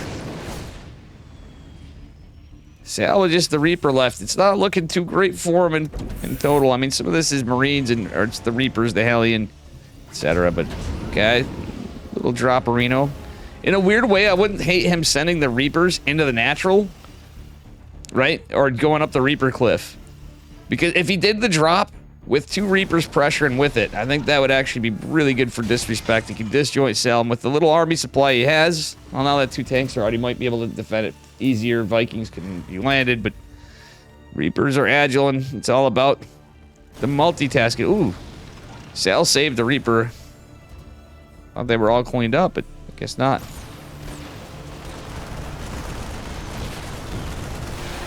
Medevac's gonna be down in these 2 tanks. Are gonna be able to clean this up. Still 6 workers falling. Disrespect knows it's about all he can do is just take care of some workers, maybe. Get a little harassed. This Reaper is gonna be annoying. Does the Reaper live? No, it does not. Medevac and some Marines for that. I think that was kind of worth it for Disrespect, considering Sal's behind from opening 2-Rax Reaper. Where he's not behind is the tank Viking count, though. Okay, we got a Liberator. He's going double starport. I didn't even see this, guys. Double starport from up a tree. Now, that said, Disrespect's just playing it straight. Getting 2 more racks after his Ravens are out. Little supply block for the moment. The 3rd CC is going to fix that in a moment as he goes for that. Up a tree just going for a push with this and see what happens. No stem or anything yet. Vikings are going to be helpful in high ground situations. Sal, don't go down in game number 2 like this. We won a game number 3 at least. How did it go? It was fun. It was scrappy. Again, I'll have it on YouTube. I know people don't usually like that stuff often. It depends. It was a live thing. Yeah. It's fun casting with StarCraft Historian. And big thank you to Ursa TV, Mr. Bruno and Ursa for putting up the money on the end of it. I put some money up myself over the last couple weeks for Stale and Steadfast. If I looked at it, I'm like, they actually made out pretty good from the Dave Shrimping and Bruno money. They're probably going to make out more than Dark and Hero get in my show match coming up. Oops, sorry guys. I just I had to do something. I'm embarrassed when that stuff happens, but shit happens. It's Friday. Give me a break. Alrighty. Sal is gaming. I wish I could have got Jug or Jay too. I can't get everything. I like to catch everybody, but I can't.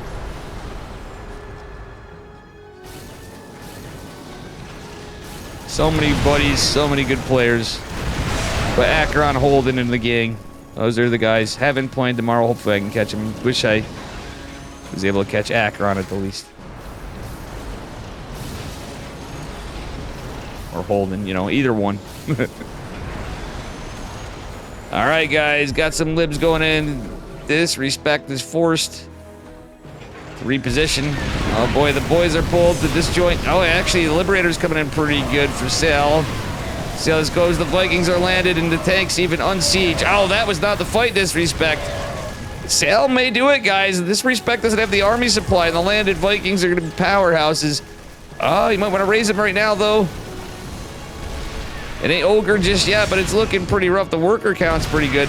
If somehow Disrespect holds, I don't think he's gonna. This looks like one dead as a doornail command center. He's gonna be able to repair it for now. That CC goes, it's pretty much game no matter what. But the army supply's so low, I don't see how. Auto turrets just disintegrated on entry.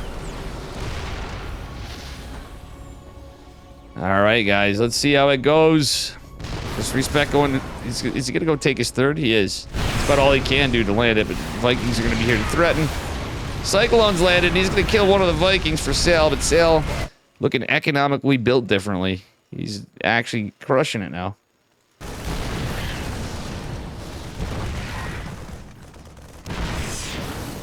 Ooh, the Mariner's even coming in. Yeah, I'm pretty sure Disrespect's dead. Sal would have to throw this one hard, but oh my god, on the other side, the Ravens getting some harass. Not a ton of energy on them, and it doesn't really matter. Because most of this army's on the other side of the map for Sal. The two unsiege tanks are going to come up and try to take out the siege tank.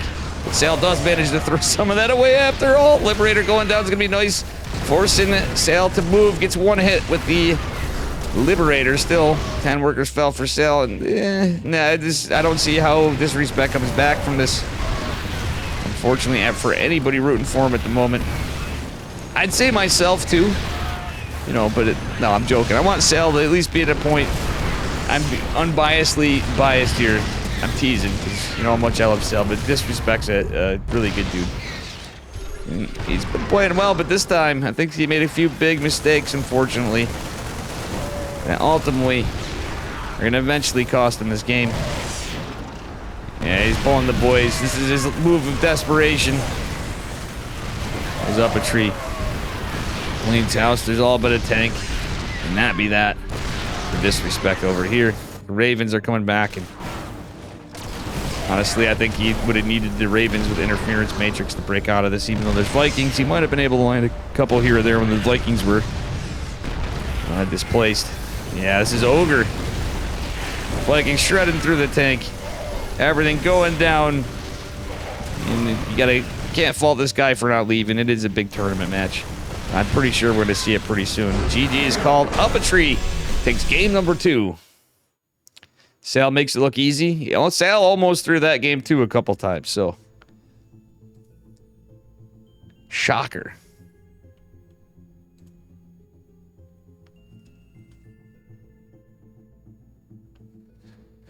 All right, ladies and germs. We got a game 3 coming up here in a moment. Boom. Jugger J and Bioway still going on, or am I just not refreshed? Full Heart and Zero still going on. Maples 2 Odacaron waiting at the quarterfinals. Actually, I think that's played later. Oh, Jugger J versus Epic? Okay, Jugger J's fighting Epic right now. Damn, all TVTs.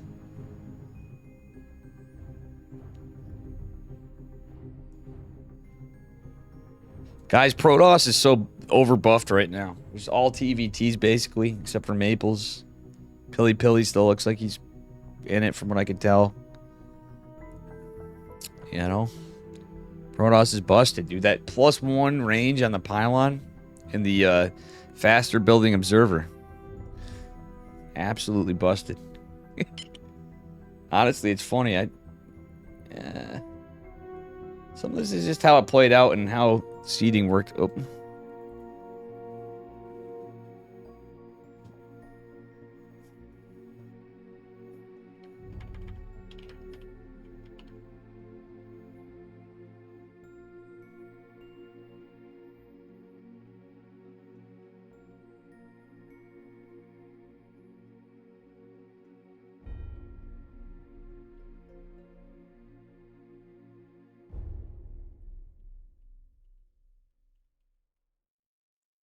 Maples versus Zero, best of 5 qualifying match. Oh,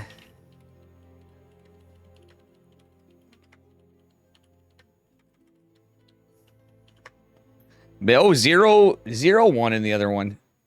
Well done by him. Damn, that's crazy.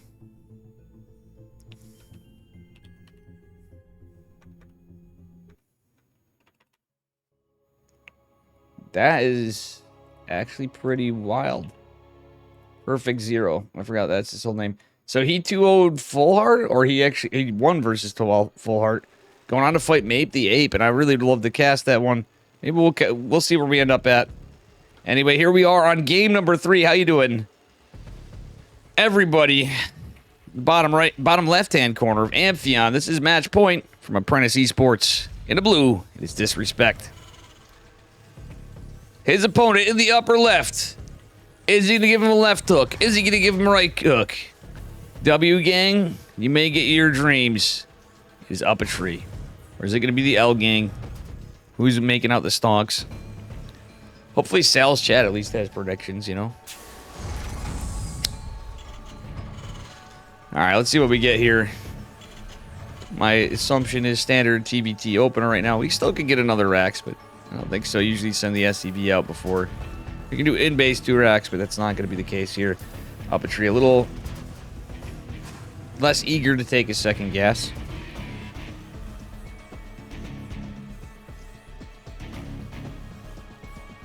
All right. So Sal may be going Reaper fast expand, actually. It may just... Yeah, you could still get a factory on it, but I think it's going to be Reaper fast expand out of up a tree. Oh, boy. Slibba Bob. I mean, Sibba John in chat.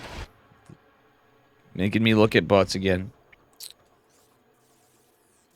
Disrespect. They open a little more standard, or in the meta, I should say. Sal's opening standard, technically, but... See if it gets punished or not. Sal wants to be economically ahead this game. That's his hope. And I love the supply depot on the Reaper Cliff here. That's a good move. It's funny, this map actually has a lot of different points of entry for Reapers, though. But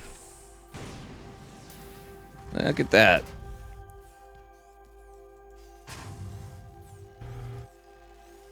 It's going to be double Reaper off the reactor opener. So probably Reapers and it might not be Reapers and Hellions.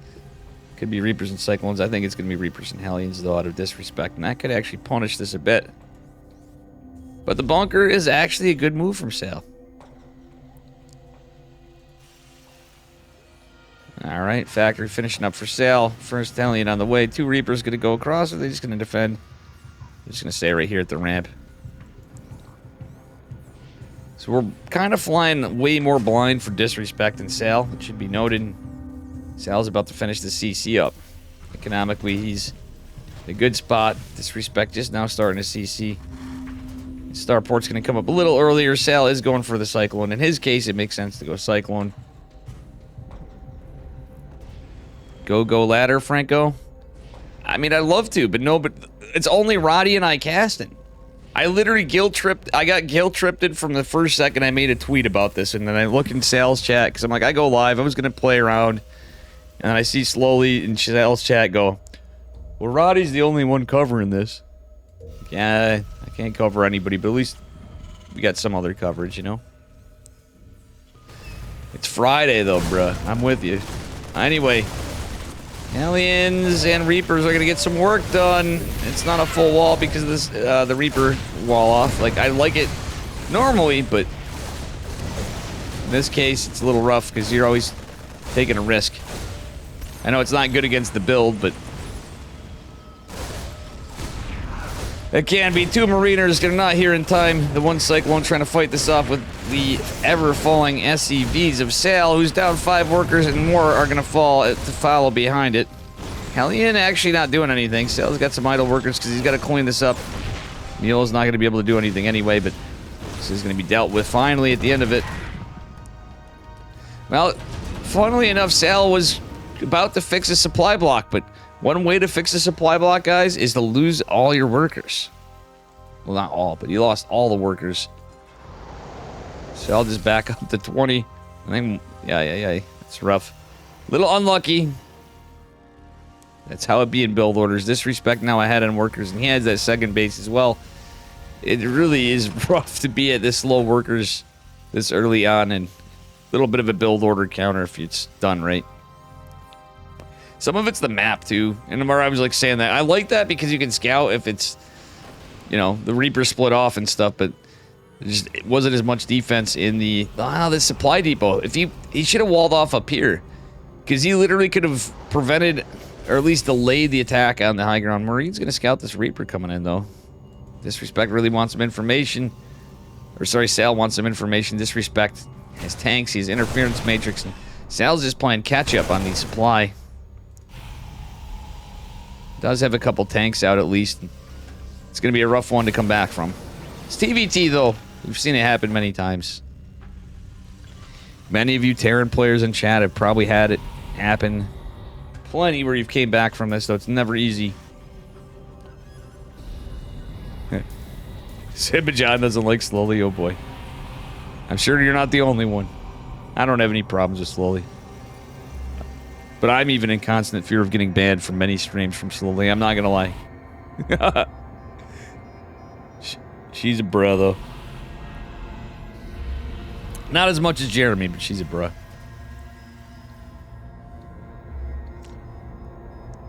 Out, Marine. Who wins? I think... No. Yeah, Sail wins. Barely. With just 3 HP. He had the first shot. The important thing about this Marine and this Marine is scouting. Seeing what's coming. Unfortunately, they're going to be off path. Does he see it? Oh, that's... he's going to catch it. He is going to catch it. Seeing 2 tanks kill a Marine. If Sail noticed, he knows something's coming. He has to know it was a tank. Unless he... I mean, he's looking at a lot. Alright. Yeah, this is going to be a rough one for Sail. He's a little down in supply. His Ravens are going out across. Actually, funnily enough, the Ravens could have been lost, but I'm not so sure if Sail scouted it. He's going to catch the Marine. We go down to 2 Marines.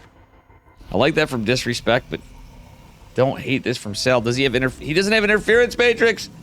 Ah, if he... God damn it, that's rough. Guys, are we going to see a throw? I hope not. Sail, we need interference matrix. If he had researched that, even behind this, he's all these Ravens. Like, he actually could defend this, like, I'd say perfectly, but he has a good shot to if he had it. But seeing this many Ravens may threaten it, and... No, it's not going to threaten anything. Sail's going to... I think he made a mistake. Oh, or is he just going to auto-turn it up? He's going to auto-turn it up. You got another Raven, Sail. You got another Raven. Okay, he's going to lose most of the Ravens, but Disrespect's Ravens coming as well. Sail did kind of...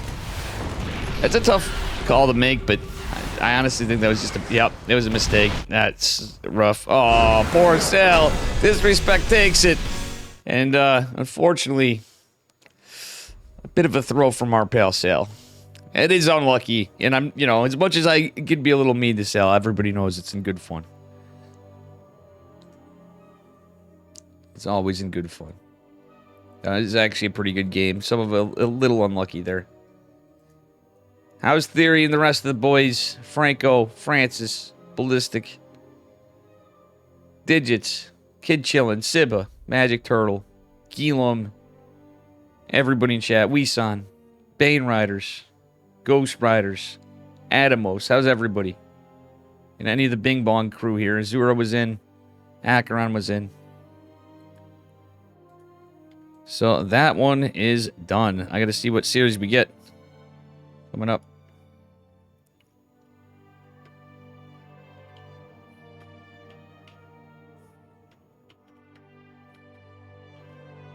Poor Sal. He's got to be feeling bad, but it's TBT. It's a risky move going Reaper Fast Expand. Usually why it's not played is often. But he changed it up a bit.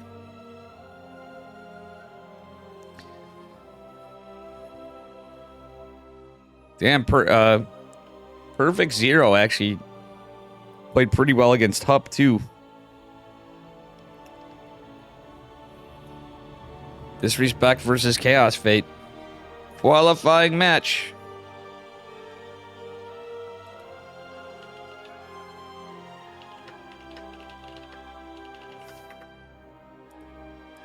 Alright, I'm gonna see who Roddy's getting.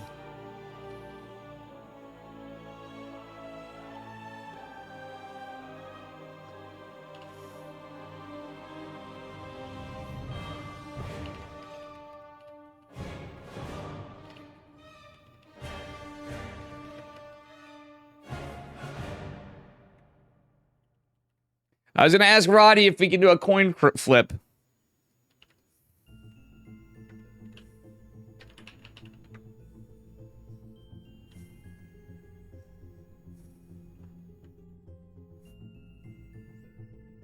Aye, aye, aye.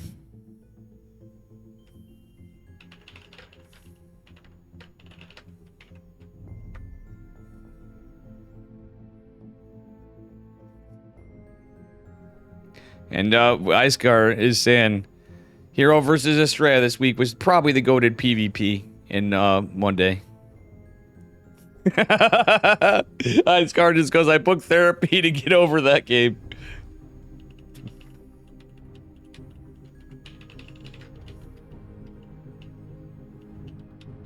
So it is Disrespect versus Chaos Fate.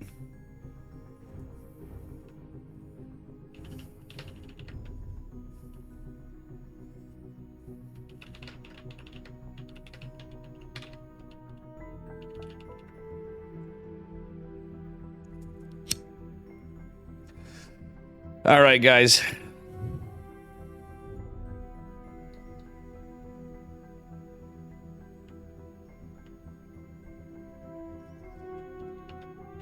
Guess we're getting Disrespect versus Chaos Fate. Roddy's covering Pilly Pilly. Oh, 3-1 Epic. Cosmos is in here too. I might be able to get somebody else.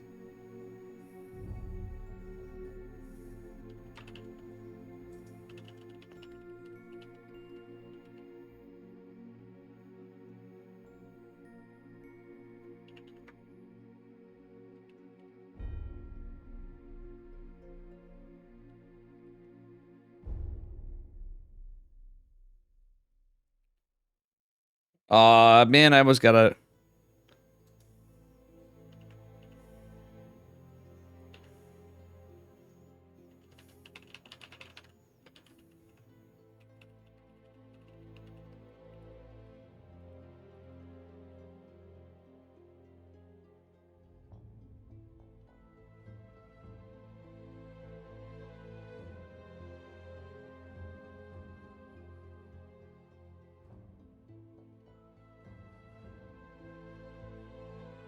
All right.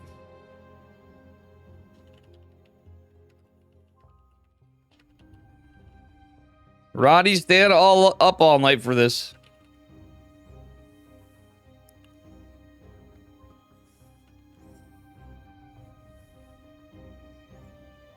I'll be honest, guys, that did make me get in a little bit. I'm like, well, only if Roddy's the only one on it. And the Cosmos is too. He's casting in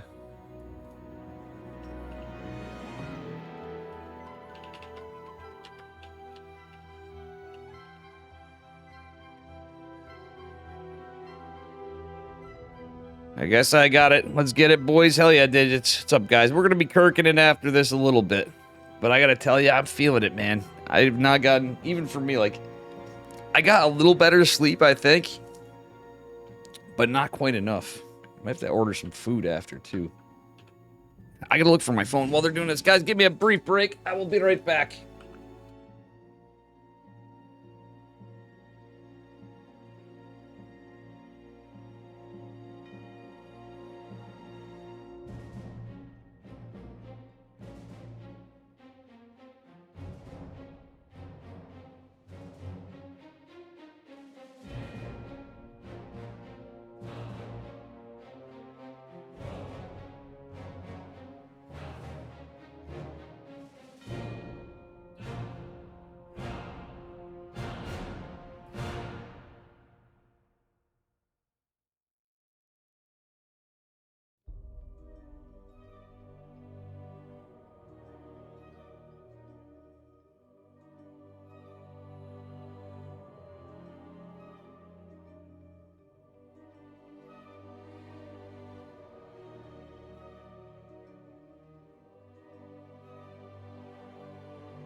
All right, guys, we have a little bit to go. We're going to be Disrespect versus Perfect Zero. No, it's versus Chaos Fate.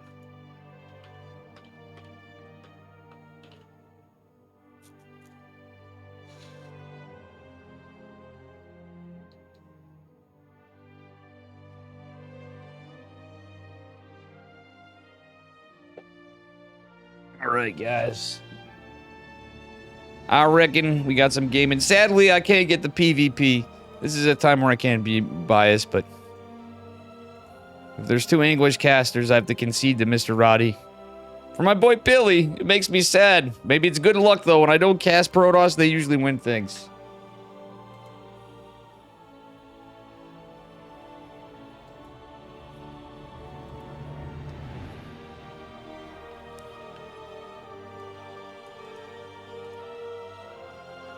That's the secret. Florencio.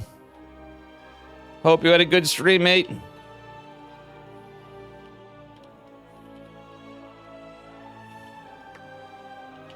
Much love to Flo. Thank you for the raid, amigo. I hope you had a great stream and have a fantastic Friday night. What are you up to? I'll catch up here. I'll probably see it when I got intros, but we'll definitely say it. I hope you had a fantastic one.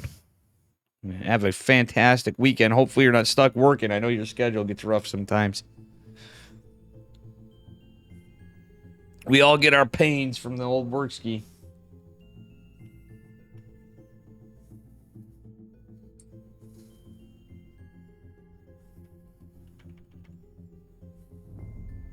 Big thank you.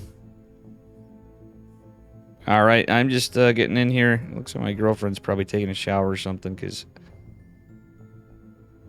I don't know. But hopefully she gets my message that I tried sneaking in a call at least, but might not happen now. Maybe we'll get a little break. It's a best of 5 though.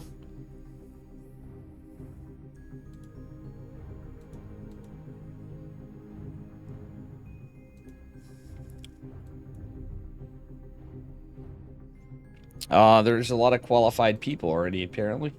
It's usually what happens here. They start plowing through.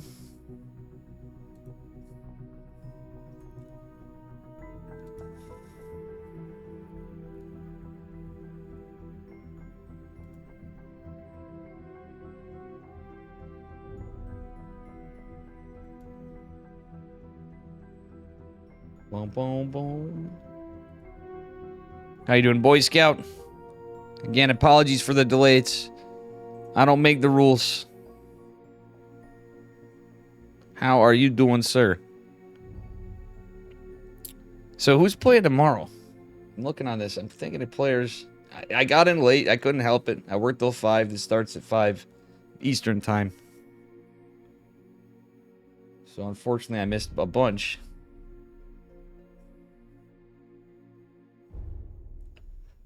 Holden, unfortunately, was 2-0 by Riser. That's where I was going to say. I'm like, where's Holden in here? Not everybody can win, unfortunately. And who is YSCH? Oh, that's the Chaos. What am I saying? All right, we're just waiting for the lobby.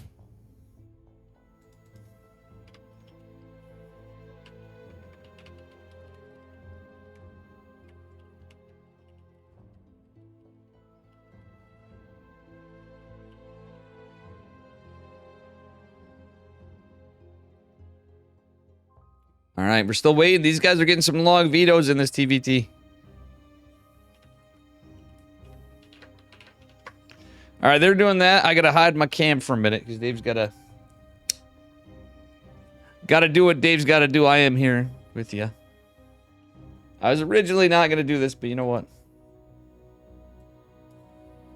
Wait, oh wait, Reese's Pieces? Oh wait.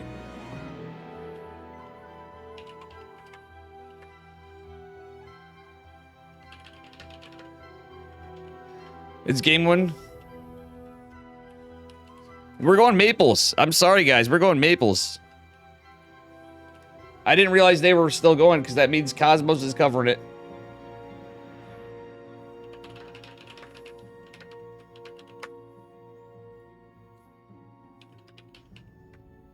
It's Maples. We're changing it up, guys. Sorry to do this to you, but if no one's covering us, I am getting it. And it's my boy Mape the Ape versus Perfect Zero.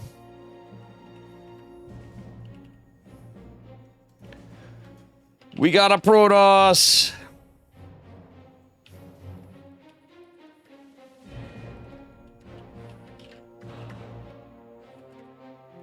Oh, man. Let's go. Hey, chat, what's up? 2 minutes like forever. I know, exactly. Hey, we can't control it.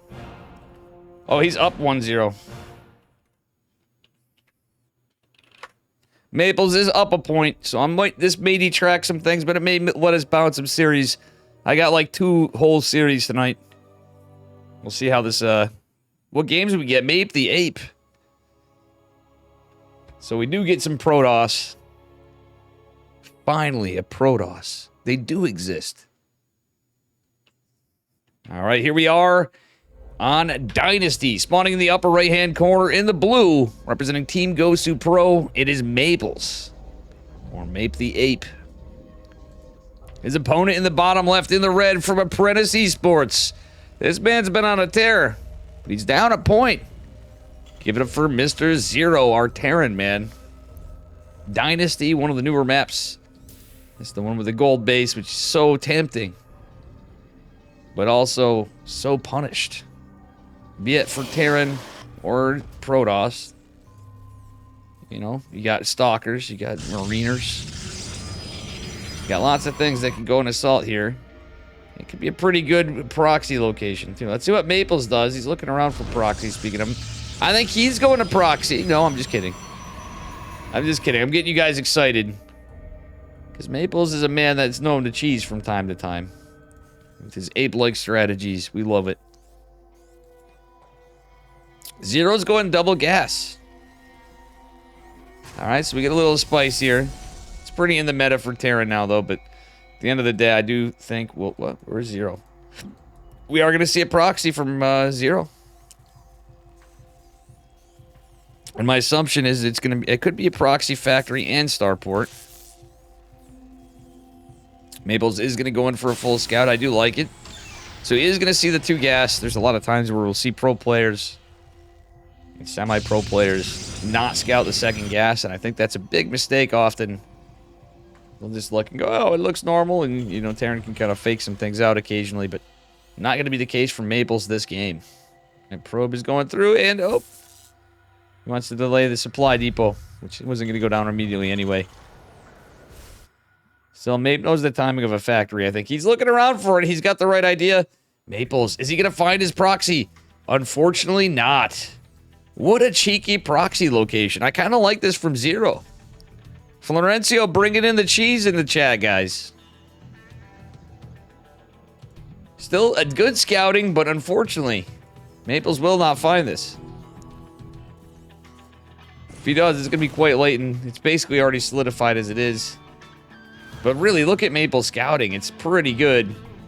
But that proxy location's even better. It's so far across the map, but this map's a little smaller, if you notice. It doesn't take that long to cross from one side to the other. Reaper might be able to get this probe. Maple saves it for now. Adept number 2 is out, actually. And Maple smartly using the other on the Reaper cliff. Well, actually, there's a couple Reaper cliffs. You can go in the back into the gold base with this. All right. Wow, what's with the Terrans using the Zero? It's the Zero build, I guess. The window mine. Wow. Beautiful micro from Maples. 2 Reapers gonna get in before the shield battery's done. 3rd Adept is coming, though. The 2 are gonna chase it. The other one kind of going down. Ooh, 3 workers falling. Kind of rough for Maples. The shield battery will fall. Oh, nice micro with the probes, though. He cleans them up. It could have been a lot worse. The Widow Mine's here, and it's actually been attacked by the Adept. Oh, God, those Adept shaded almost immediately, but it is going to be cleaned up. Another Widow Mine coming. Maples knew it was coming, but just couldn't scout from where. I think he's going to go look for it. Nah, he's going to split around, just kind of going across the map. That's just the nature of the pathing, I think. I don't think that was intentional. Oh, he's going to see the factory. Widow Mine going to make its way in. As the Adept shade across the map, there will be a Stalker here. Warp Gate completes. It's a Robo. Follow up to Blink. And it is just 1 gate for now. It's probably going to go to 3. I could just go 2 gate, but I think it's going to be 3 gate Blink. Concussive Shell follow up this time. Spicy. It's the same 3 racks factory build in the kind of cheeky order with the proxy factory from Zero as Acheron brought into play. It is the Zero build. This is his unique way of playing the game. Unique way of gaming. The Adepts are going to go head first. It is Maples paying attention. He is.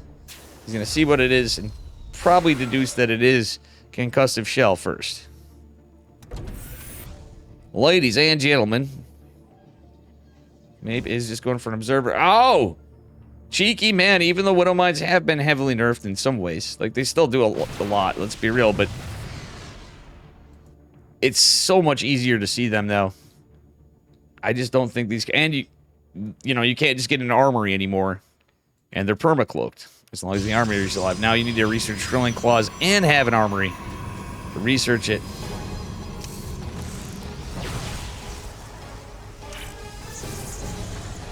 This is a big investment in PvP. Nice micro from Maples. Actually, nice micro on the other side. Did he get any kills? It looks like he did get a kill. With just 4 Stalkers out. He's got the 3 Adepts still on. Damn, Maples. Playing very well. Big Daddy Immortal on the way. The Robotics Bay to follow. Maples just honkering down on 2 bases for now. He's probably going to consider taking a 3rd base. As he's a little oversaturated. He may just go for a 2 base all in. Zero does have a pretty large army. Maples doesn't have an observer. Okay, no, he does. He doesn't need the observer. What am I saying? He can just go behind the rocks. Maples going in. Does he get this tech lab? I know that's a juicy target. He has to be careful, and he knows it. Now that he knows what he's up against fully. I mean, he scouted it before. He should have known it was 3 racks as a follow-up. Factory out. Building another Widow Mine. Cheeky plays from Zero. Oh, Maples. Coming in with the Adepts. The 3 Adepts can one-shot workers. Mape.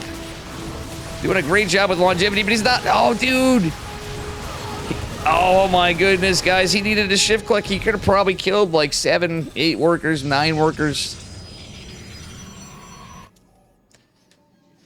Colossi is on its way. Extended Thermal Lance coming. And, yeah. We are there. Forge on the way as well from it.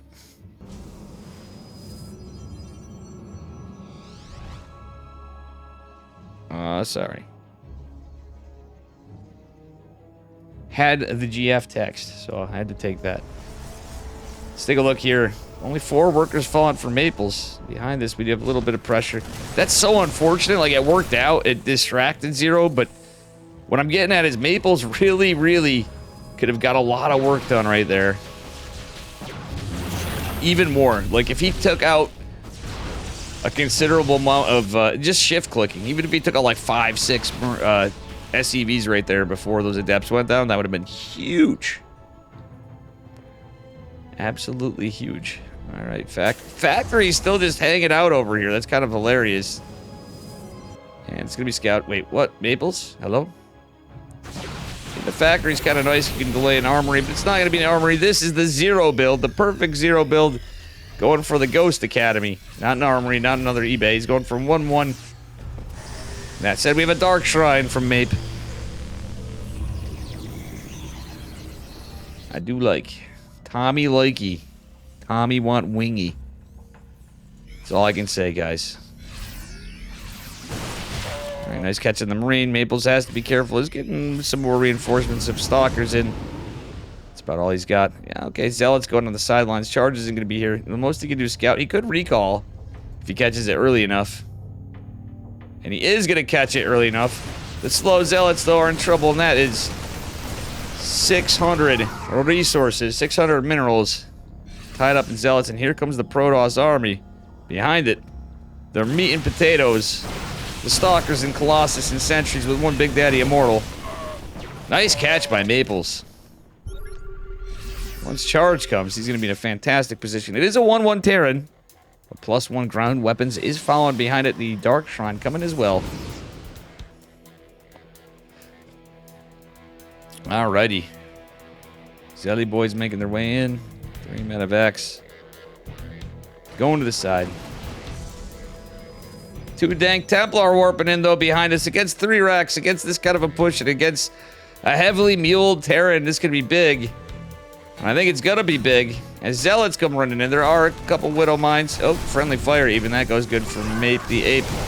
Battery overcharge is activated. He holds the push on this side. Another push coming in by Zero into the natural, but another Colossi is coming. There's photon cannons. There's a shield battery. There's not much micro coming from Mape the Ape. EMPs are good units, but the Zealot... Oh, actually, he does lose another DT, but he's getting some worker kills. He's created some chaos, and all the army from Terran's group together. Maple's ahead in army supply, has the warp gateway coming in, so he's going to have fast warp-ins available pretty soon. And all the EMPs getting used up here, and energy on Ghost. Not having them is another form of detection that's going down. Maple's sending another DT to the natural, keeping our Terran busy. As he has beautiful force fields splitting off this Terran army, is losing some stalkers, but I think this just handedly is going to Maples in that fight. Maples getting all sorts of work done. 11 SCVs fall into the 2 Dark Templar. Maples trying to split them up, micro into DTs, and does force an EMP, so there's going to be a scan available in a second from the low ground and the high ground CC, but he's just going to get more work done. Zero looks like he's in a very tenuous position, as he's down several workers, down a ton of army supply, and more DTs are coming in. 3rd CC trying to get down. Is it going to finish? Yes, it is, but it doesn't matter. Oh, never. Wait. Oh, Maples. He was hoping to catch it on the back foot. That would be so unlucky to lose it in like half a second from completion, but not the case. All right. Maples going for a 4th base behind this as well, as you can see down here, but let's look at the fight. It's more important. Archons are being made. We have +2 finishing up for our Protoss in the midst of this fight. He's not overextending. Maples putting some work in and warping in another DT behind this, and more Zealots. With that fast warping, he can reinforce, not exactly super fast, but it's going to be a lot better than going all the way across the map. Warp Prism even's coming behind us somewhere, but GG is called. Maple's going to take game number 2. And we are not done with this series. Oh, actually, you know what? That was, yeah, game number 2.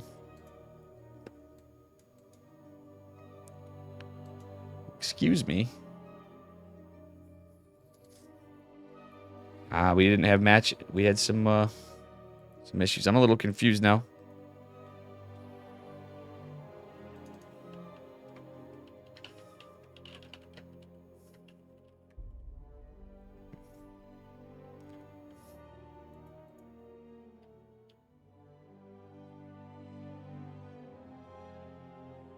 Oh, Riser has games still. Wait. Oh, it's Pilly Pilly versus Riser.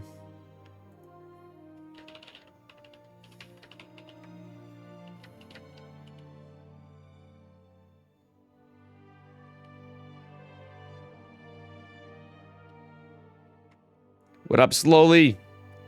How you doing? Game number 3, we got my boy Mape the Ape.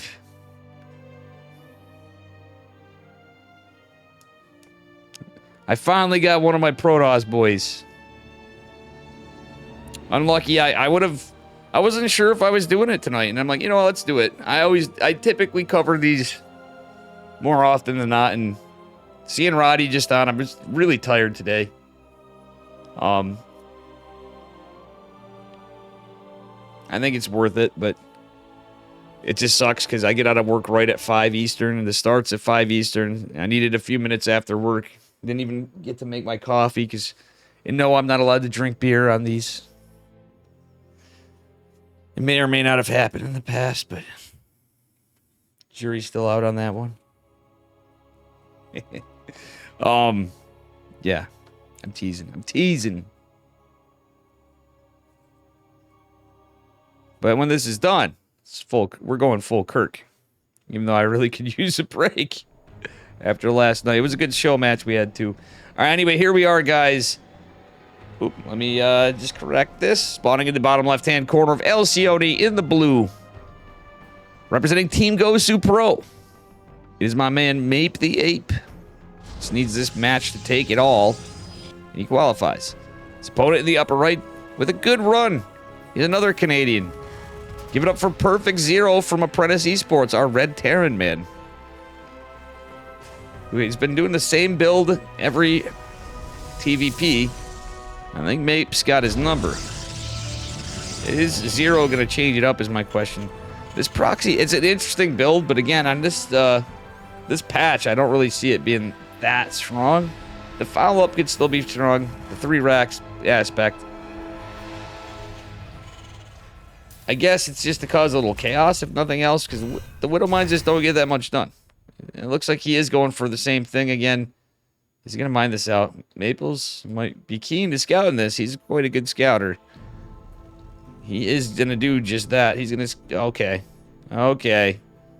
We see what's up. So he's going to mine it out. He's going to float the factory over at whatever location he tries to do it in. But he may go for something totally different. Another double gas opener. Zelly Boy and Cybercore coming out for Mr. Maples. Don't hate this at all. We need you for these any events. It's the only thing you need me for, but... Well, that's not true. I'll admit it. Alright, factory. He might actually float this in the main base. Well, when the assimilator comes, I think there's going to be a little more vision. If he's lucky and Maples doesn't drop a pylon here or anything, might be alright. The probe's looking for it, though. He's got his number. Maples is already going to scout this. I think he's going right to location. We'll see. He's going to find it eventually. Oh, yeah, Maples changed it up, so this is a big scout from Maples. Oh, Zealot. Wow, look at that from Maples. 200 IQ play. The Zealot's going in to intercept the factory, though it's going to be a Hellion. Dear Lord, guys. Incredible scouting, and funnily enough, a Zealot versus a Hellion does a little better than a Zealot versus a Widow Mine, in my opinion, because, well, you take the shot off the Widow Mine, but he's actually going to get some damage done. Reaper is going to go down. I didn't see if a probe went. Sorry about that. No kills. Looks like Maples is just right on top of this. Again, I knew he'd be up for the jig. You know, the jig was up, but at the end of the day, yeah, it's the same build. High ground CC. It's kind of like playing safe behind a little bit of a cheeky play. And it kind of times out differently because of the CC timing. For 3 racks. That's what's weird about this build. So it's the element of surprise most of the time if it's not scouted or, you know, exactly what the follow-up is. Okay. Reaper and Hellion are scouted by the Adept at the Zelnaga Watchtower probe, and Zealot put in some work being annoying to our Terran man. CC is just going to be made into an orbital on the high ground. Alright, it's going to be a dang shrine from Maples. Oh, buddy, but it's scouted by the Widow. Oh, my God. Wait a minute. As I said all this, Maples was so great at defending. I believe a Widow Mine just scouted. I forgot about this. Hold on, guys. Bear with me. It is Friday, but this is absolutely ridiculous. Well, Maples is going to probably pull off the dang Templar scouted. And either way, this is scouted. It may not matter. DTs are good against 3 racks, and especially a scuffed 3 racks. There is an eBay, so missile turrets are a possibility and will be done. Zero got a ton of worker kills this game. We might actually see a game number 4. Is it possible? Can Zero do it? He's gonna have to rely on missile turrets for sure. He's only built. Okay, now he's building his second one in his main base. War Prism is gonna finish now. Oh my God, this is so annoying. What up, Tesla Heats? I'm sorry, I don't have... Oh, I guess I do have TTS. Accident.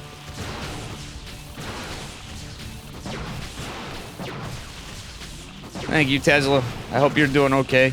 If you had any streams today, I hope you had a good one. Good to see you, amigo. Tesla is a Zerg player. Thank you, sir, for the 50 bits.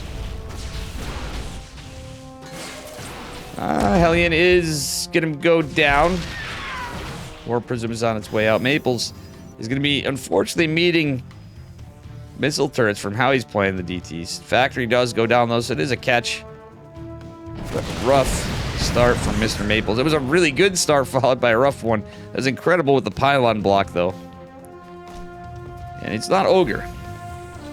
Maples going into charge. Usual follow-up from DTs. He's still chilling on 2 bases. He lost a lot of workers, again. We all know that. And the army supplies in favor of Zero. That's the downside of DTs. They're costly as it is. And if you're behind as a Protoss player, ironically, going DTs in general can set you behind on other tech Other positions. Big Daddy, I don't hate this. In a weird way, I don't hate this. It's 2 bases, the bio gets good. The downside is you don't have splash damage. But if Maples can keep him busy with the Warp Prism... Oh, the Archon drops! Maples cannot lose this Warp Prism. If he can buy time, just like using Blink Stalkers, but you get a little bit of AoE, especially against an overstim Terran. If it gets to a point where he keeps stimming, and he's going to stim again, the second stim. The most NA move of Terrans, as Roddy would say. Ay, ay, ay. He's got a stim addiction, guys. Zero's trying desperately to stay in this and hoping to qualify, but he's going to need 3 games to win. Have to take Maples down 3 times. I personally would like to see another game. So I want to see if there is anything else Zero's got for an opener against Protoss. Ow! Ow! Ow!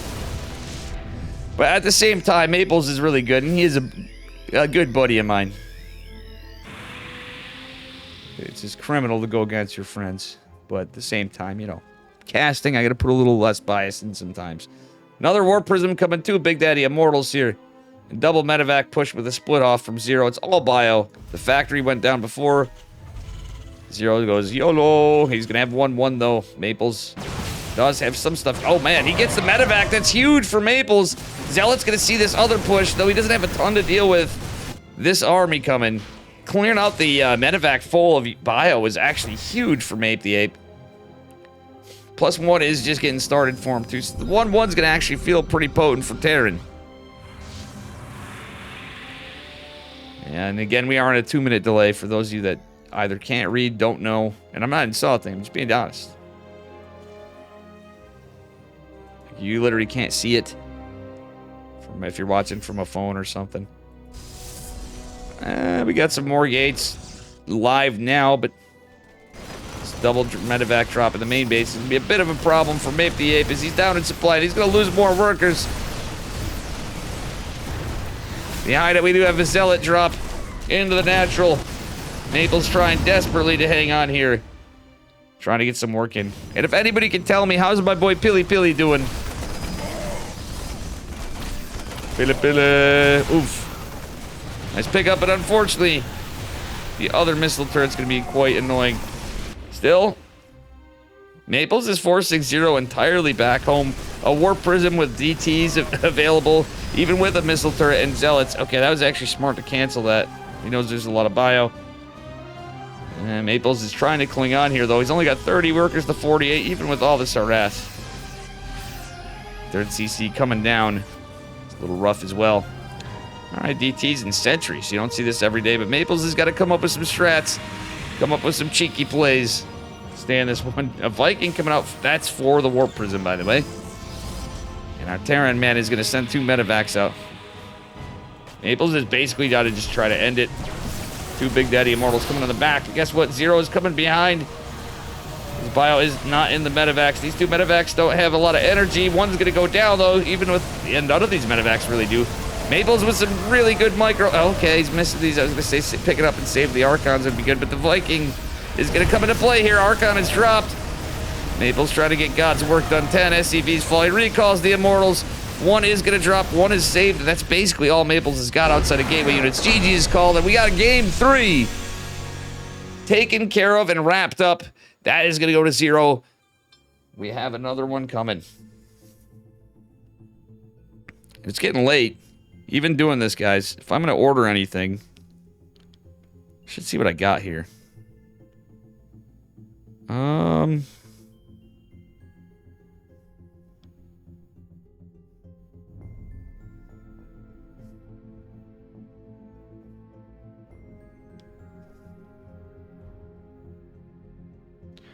going to have a game 4 in a minute.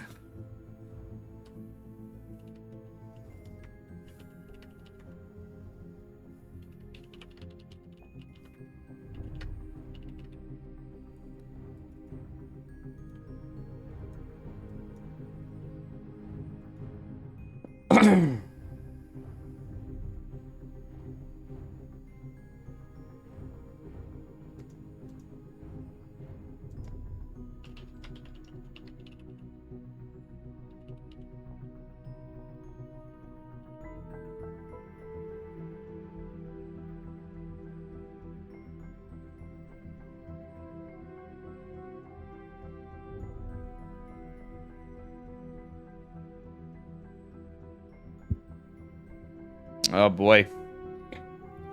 Well, ladies and gentlemen, we still got another game coming up at least. Maples takes this one. He's got it a little unlucky with the Widow Mine.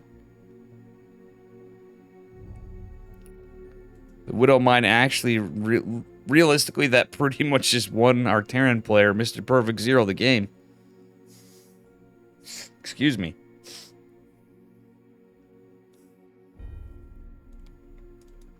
I almost went the Riser. I love to catch Billy and Riser, but you know.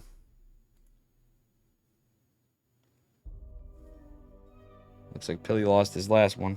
All right, here we go.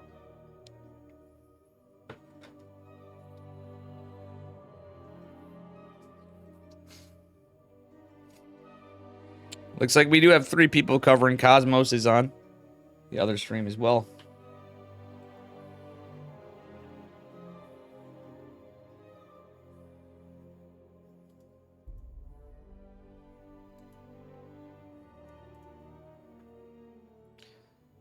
Give me a second.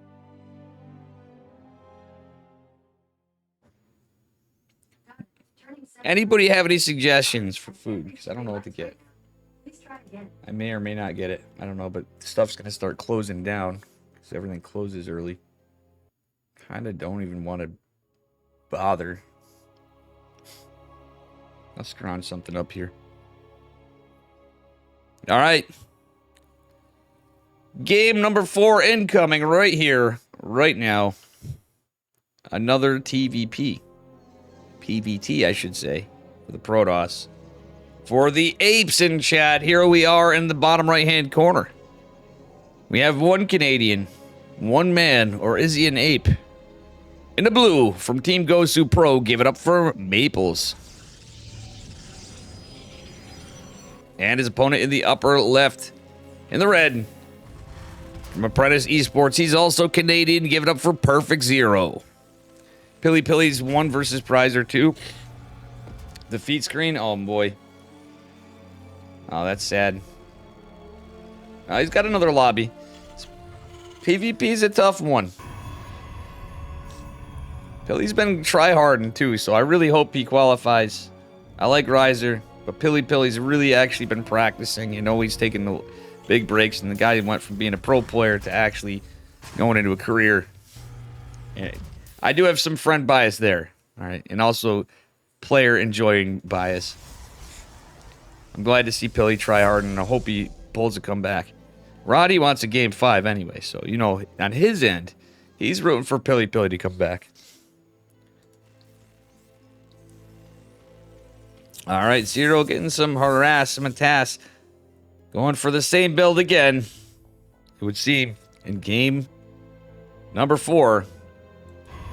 He's really hoping on the Widow Mines. Okay, Maples is not going for the Zealot. Smart move.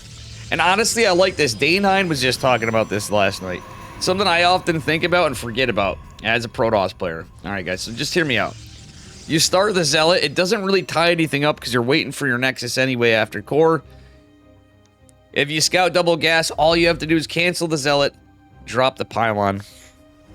Somebody in chat corrected me. He's like, Dave, you know, it's not that common to go open Zealot. I think they were talking, he was asking about max packs. Protoss in general, on NA, we see it with Maples. I've seen, there's plenty of Protoss players on NA and Asia. I should say Korea, you know. But Asia in general that open Zealot. A lot more than people say. It's going to be a proxy Stargate from Mape the Ape. And that may be revealed just from this, but the proxy Stargate could be pretty good in this case.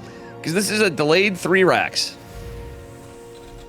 That's the downside of this. Looks like Maples may scout this. Is he going to get the hiker? Oh, no, Maples. What a cheeky spot again from Zero. Though in this case, this is so far away. The Widow Mine has to march across the map. 2 Reapers this time, okay. Zero did change it up a bit. 2 Reapers is a bit annoying, but there's a Reaper wall. Little RNG issues right here. Depths will be able to intercept this. He's going to see the Widow Mine going down. Maples is not falling for it. And guess what? He's got an Oracle coming. Maples is like, you're going to heck on me. I'm going to heck on you. We only have, well, 2 Marines in production. The Oracle will be out when those 2 are there, but I'm not exactly sure from that point how this is going to play. Obviously, we don't know for sure, but I think Maples may be able to get a lot of work done. Nice catch on Widowmine number 1. Widowmine number 2 is going to come. Oh, nice cancel by Maples. That could have been very rough for him. Obviously, Warp Gate's a little delayed in this case. Oracle's coming out, and he is going to get some workers. Some lost mining time for Terran, man. Zero's going to lose a bunch here. The Widowmines aren't going to be able to get as much done this time. And the distraction of the pylon is not going to as much as well. 4 workers, 2 Marines, and a lot of lost mining time is going to really put Maples in a fantastic position here as we get into it. Another proxy coming from Maples. I love it. The probe is out of the map still, so he's got a proxy gate coming. Oh, God, Maples. Don't let this happen again. He's going to take care of the Widowmine. The Adepts are going to be here to chisel at this. They're going to be able to finish up a Widowmine handedly, quickly, etc. And Maples is keeping Zero down to 0 workers. Oh, no.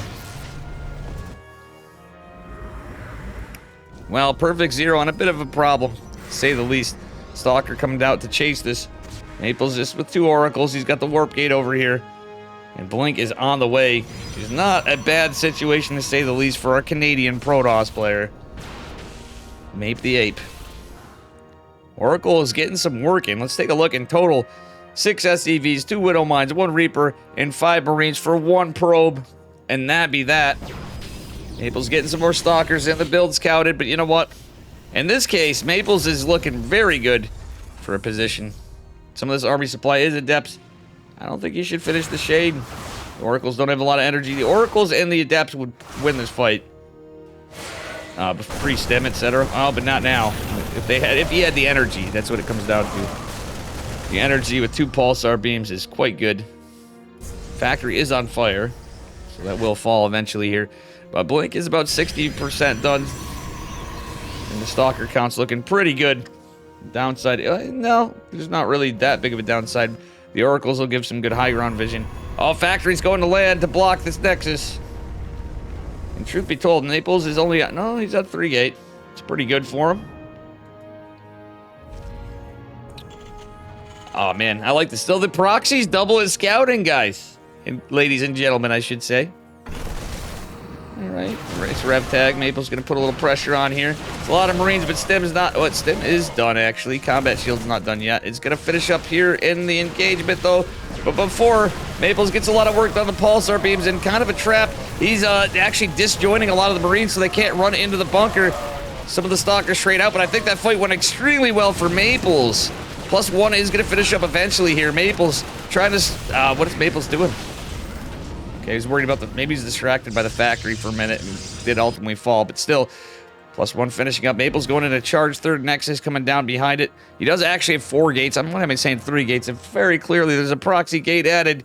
So the man went 4-gate Blink after proxy Stargate against a proxy factory into 3 racks. A double gas build. Zero's build, actually, when I'd say I don't really care for some of it. I see why it's effective. You can still get stim and combat shields, concussive shells, stim, whatever you do. It actually makes a lot of sense from the sake that you'll have a bunch of gas and you can pump out the Marauders really quickly. It's just the Widowmine's not as impactful. All right, here we go. Either way, Maple's taking down all the workers. It's 20 to 51 workers. 24 army supply to a battered and bruised Terran army with no medevacs. It is looking rough for Mr. Zero, who is posturing up here, trying to hold, trying to do his best. And looks like Pilly brought us to another game. It's pretty crazy stuff. I was hoping Zero would bring us to a game number 5 because it's possible we don't. Maybe I'll look out and get another series. One more. Let's see how it is.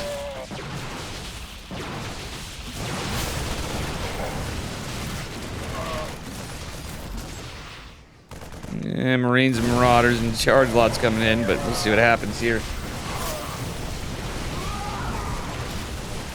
Mape is steamrolling through. I think he's just done it, guys. GG is called. Maples is gonna qualify for DreamHack Dallas.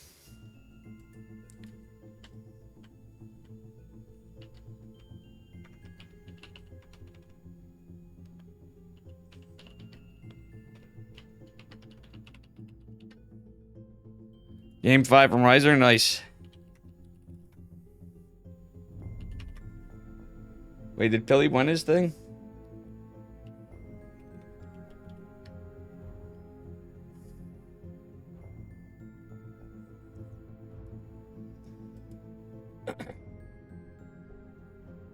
Or no?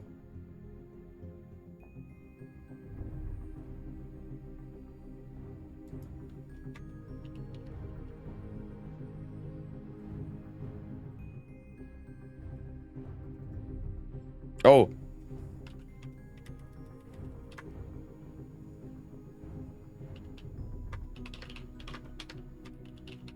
It's 2-2. Okay.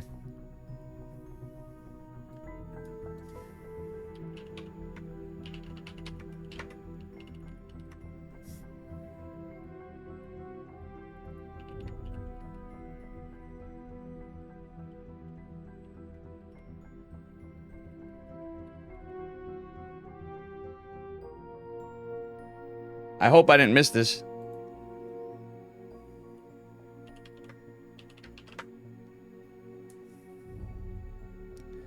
I didn't miss this. We got the potentially, I think this is the last match. Pilly versus Riser, match point. And Maples advanced before.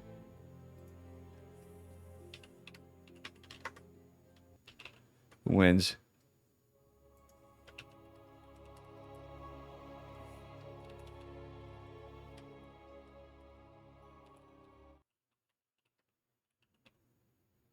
And I have a prediction coming up here. It's match point for this one. And in a land of Protoss, where there's actually one Terran caster in Portuguese in Brazil. It's Cosmos. We have Roddy and I on English. Here we are in the bottom right-hand corner of Golden Aura. In the blue. Give it up for Riser, who apparently is teamless. His opponent in the upper left. Technically kind of teamless, technically not. He's, Genesis Gaming's Pilly. Pilly. Is Pasha gonna do it? It's PvP, it's the land where ape meets ape. As we sling each other with blind build order counter versus blind build order counter. Who can blink the stalkers better? How you doing, Heaps? We're doing okay. Welcome. I'm doing tired, honestly. After this, I'm gonna get some ladder in. I need to order some food or find something to eat, but I'll still be on. I might just dig around for a snack, Reno. How you doing, B-Lake? I have no bot on. This is qualifiers for DreamHack Atlanta Masters. What up, Tater Tutor?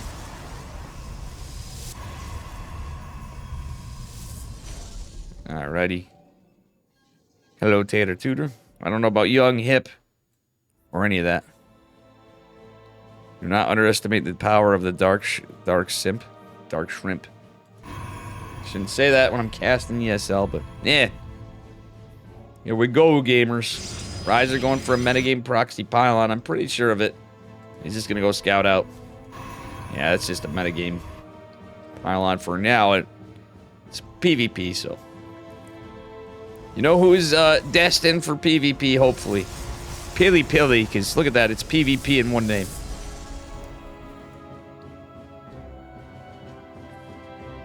Pilly, so silly. Let's see what he does. And Riser, opening double stalker. It's based.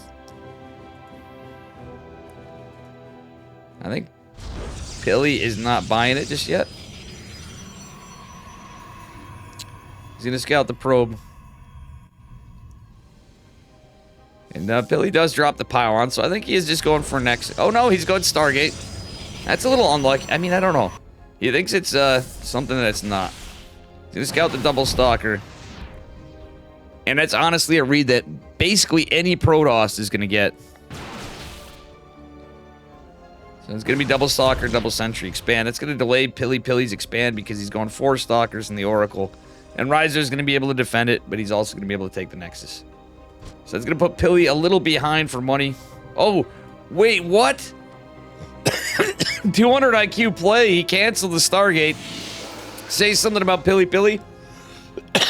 Well, Pilly is not only so silly, He's so heckin' smart. He canceled the Stargate and made a Twilight, so he's going into Blink more than likely. Though at a disadvantage in the Nexus, he's going to be able to take one. It's only this. He's going to have Blink. It's a really late Nexus. This could be a bit precarious for Pili over time, but he's not really cheesing outside of the tech. But it's not extra gates. Twilight Council is going. He's going to have really fast Blink.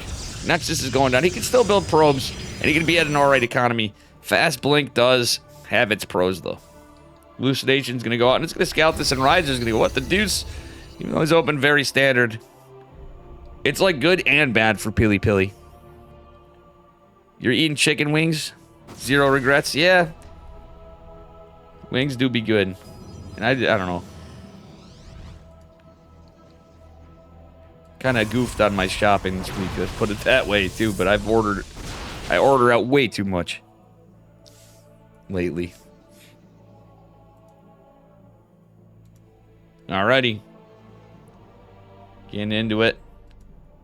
Pili is just going to poke and prod, but that's about it. He's got a slight supply lead. It's kind of evening out a bit. The Blink advantage will be there. Maybe he can get a little aggressive, but... Okay, Pili is going for a proxy. 100%. So with a faster Blink, at the same time, Riser's going to have Blink by the time this all goes said and done. Hallucination is ultimately going to scout this Dark Shrine for Pili. No, for Riser. Uh-oh! This is Twilight versus Twilight. Pili really needs a scout. Pili can just lose this. As sad as it is to say.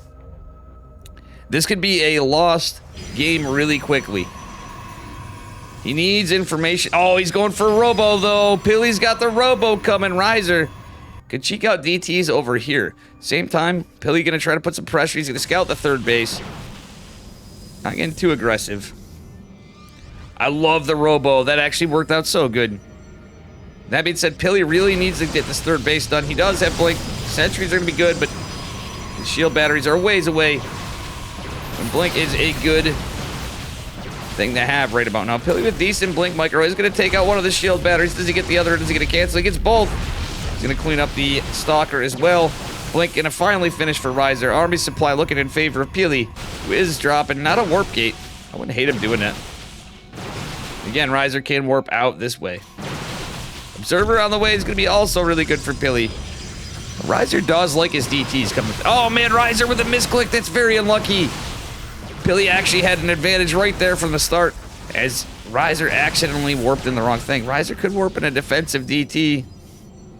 Well, the Observer comes out a lot faster. It's going to make its way out, consequently, a little quicker. Let's see what happens. Pili taking the third base. I love it. No Dark Templar being made from Riser. Pili going for an Immortal. Pili just has a massive army supply, leading 2-1, basically. Well, not now, but... if he keeps this pressure, I really wouldn't hate a proxy gate. He sent the probe back, though. Pili just keeping the pressure on now and going for Big Daddy Immortal. DT is coming out with a charge. Where's that Dark Templar warping in? It's back here. Where's Riser's DT? I don't see it, amigo. Where are you? Ah, he's doing it from there. And that's another possibility. We'll have one Observer up. Pili's going to go retreat. He knows he's gotten some damage done. He knows he's ahead. Where is the Observer for Pili? He's going to need another one. He went for an Immortal. Uh-oh. Uh-oh, is Pili going to see this? He's going to have to recall this. He is... no! Pili! Pili, does he scout? Okay, you got a second Observer. Where is it? Let's see. Oh, he catches the DTs. This is not looking good for Riser, who's trying to be aggressive with limited supply, trying to get this third base in. He did catch Pili's proxy pylon. DT trying to get working, and it's possible, but I don't know. That was a great scout from Pili. And actually, we're seeing the buff to Observers right here when it comes down to it. Well, Commanders. And winner of this qualifies. So this is the deciding match for this best of 5. Oh, another DT goes down, but another one goes in, makes its way over. Pili is going to have to react. Gonna lose a couple probes, but it's obviously not the end of the world. He literally caused a cancel. Got a lot of extra value. Riser's lost so much more. Riser is going to have his third base finish, though. And that being said, I wouldn't hate a Warp Prism come from Pili. I think that would be ideal. He's going to have Charge finish up right now. Riser's as well, but a Warp Prism and Charge. Oh, he already has it. I didn't even see it. Billy looking like he's in an incredible spot. Riser has been, I don't know, great mind games from both players, but Billy was right onto it. Okay, Riser did go into a Robo Bay behind this, so he does have disruptors in production. Billy getting warpins in. But that said, he has a Forge. Riser didn't get it before, but I don't think it really matters. Billy's army supply is massive. He can warp in Zealots. He has some, in fact. This fight I don't really agree with for Pilly, but he's got a Zealots warping in to the main base of Riser. Trying to stalwart a lot of this. Pilly fighting into the battery overcharge with the force fields was kind of not ideal, to say the least. He does stall the disruptor. Pilly can make some moves. He's going to warp in more Zealots. Big Daddy Immortal, actually, he can push in on the... Wow, Riser's wall kind of wall. That's actually kind of smart of a wall, but... I don't know, I think Pilly's got it. He's going to warp in a Sentry, but not able to choke off the army. Riser obviously has Blink as well. But this army's falling apart. Pilly gonna... Oh, man. Picks up Big Daddy Immortal and 2 more Stalkers, but oh, he loses the Warp Prism! Crazy fight happening. Pilly still leads it, but... It could have been a little better if he didn't yeet into the Stalkers, unfortunately. A little misblink too, but that's alright. Billy's in a great spot. He is not ahead on workers, though. And he... Oh, he didn't get +1! Billy's actually behind. Riser going for double robo... This is crazy. Riser's ahead on workers somehow through all this. This is actually great macro. Trades-wise, he got a little scrappy. The Warp Prism and the Immortal were really what set it back. Do we have any observers left? A DT walks by. Pilly does have 2 observers, 1 staying at home in Ops mode. Another Warp Prism coming. This is one thing I will say about Pilly.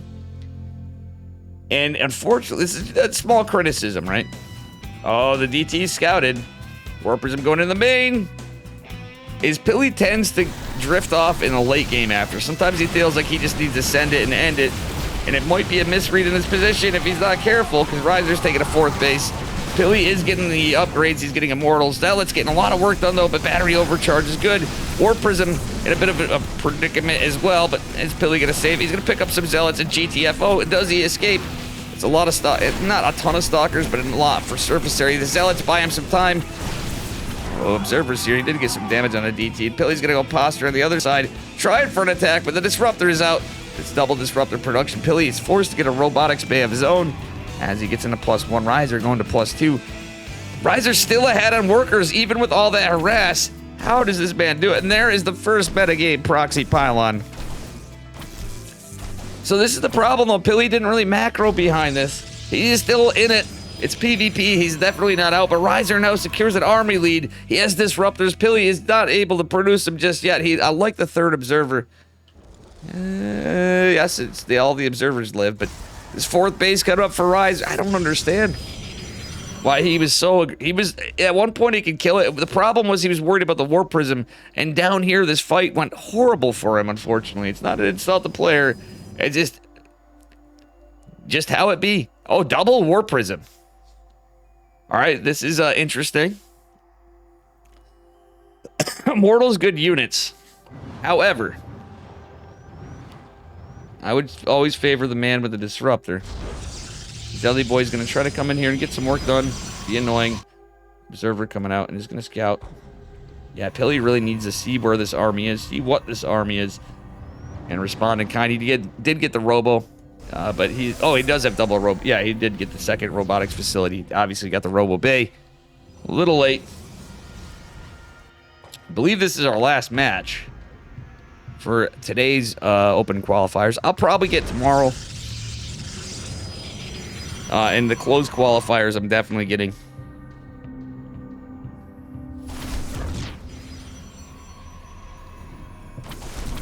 Alrighty. Yeah, we'll see.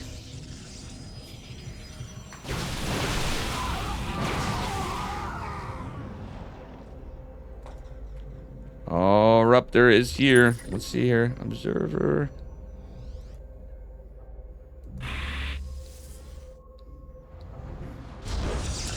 Yeah, Pilly is so behind. It's really unfortunate to see because he was in such a good spot. All right, Pilly might get lucky. Oh, no, there's another observer. Billy may get lucky, though. Does he get lucky, Billy? Oh, that... Can you guys imagine if he got like 4 or 5 disruptors right there? Imagine. Well, we're going to have to imagine. Riser going into Shadow Stride even +3 on the way. Billy just getting +2. He's going to really have to keep on the upgrades. Keep the pressure on. Try to find something. Warp Prism going over here. Trying to catch his 5th base. His Riser goes with a Warp Prism as well. The other side of the map. I think that was scouted by Billy. He's going to delay this for a second. I don't think it... Yeah, no, there's... Okay, there's a photon cannon. No battery, too. It's the only static there. I like that Billy has some in his base. He does have some observers to... Well, and an observer to fall back. Billy is going to drop a Nexus. DT is going to aggress. But it's going to be picked up in the warp. No, he's going to use the cancel. That is really going to mess with Billy. Billy aggresses on this side. Billy loses Zealots on the right. But he does cancel the 5th of Riser. And he's actually going to be in a spot. Billy, be careful. That is a lot of disruptors at the same time. Stalkers are warped, and by Billy, he deflects the Warp Prism. Both players denying each other's 5th. Now this is getting crazy. Oh my god, that was a beautiful Nova from Billy. Well done, cleans up.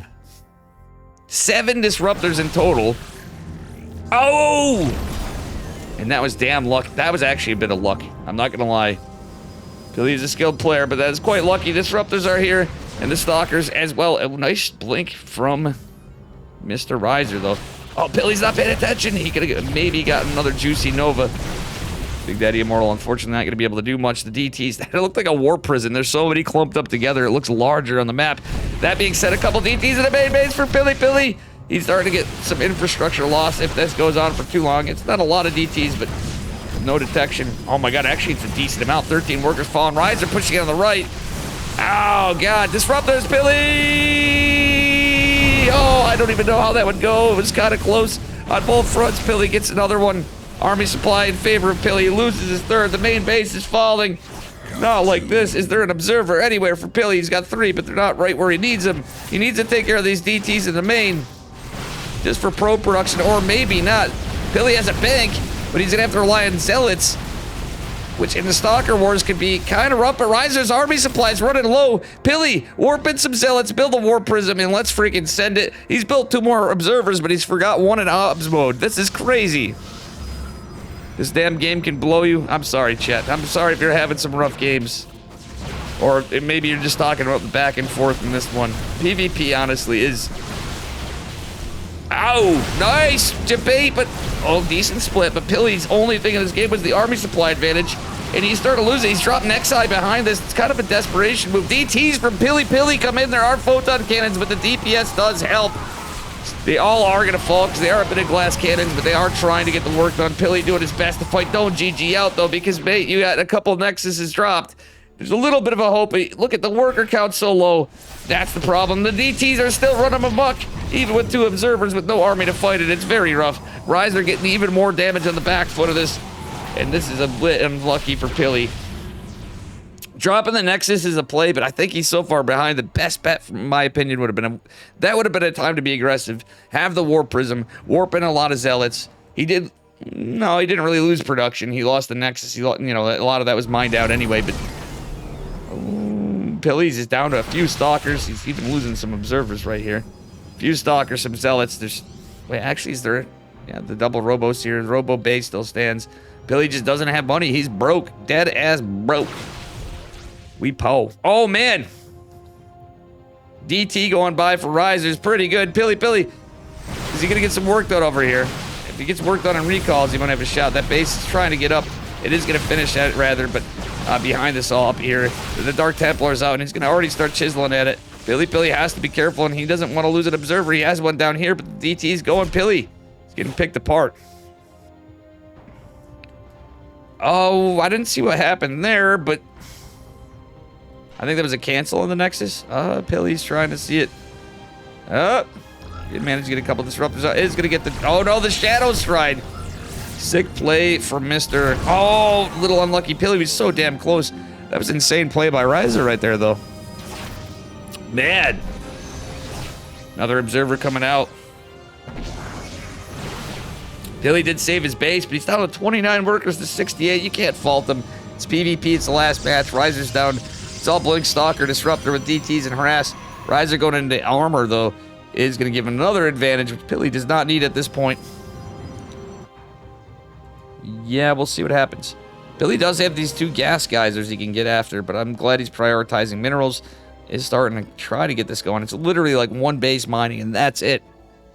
It's pretty much GG, but can we see any miracle game-ending Novas on Pilly's side? That's the question. He's going to need like the best disruptors and luckiest disruptors in the history of StarCraft, but it is... I could see him coming back in a weird way, just because it's PvP. And does Billy see it? No, he's going to lose both. Unfortunately, I think that'd be it pretty soon. Even +1 armor advantage as well for Riser. Some DTs coming from... Oh, disruptors behind it. No observers right here. Billy is going to have to be careful. Yep, every loss is a loss. He's going 2 more observers. Guys, 1 more disruptor. Yeah, it's looking scary. He's mined out of his natural. He's got literally like 1 1/4 mining. I don't know. He's 1 point something stuff. This is definitely a full NA game. Back and forth. Honestly, both of them are playing really well, though. So I don't... As disappointed both are, I don't think either should be absolutely disgusted with their play. Of course, with the mistakes and stuff, everybody is. We're all only human. That being said, I think this is going to be the final engagement. As Pilly is literally just down to a fraction of the supply of Riser. Doesn't even have any special tools to take care of it. He's just playing micro tournament right now. GG is called. Unfortunately, my man, Mr. Pasha, is not going to take it. And unfortunately for him, he will not go. Congrats to Riser, though. It was really good. That was honestly really good plays. The fast blink I kind of like, but I knew it set Pilly back. Somehow he turned that to his advantage and actually brought himself into a really good position that game. In my eyes, the biggest thing was he didn't macro out of it as much.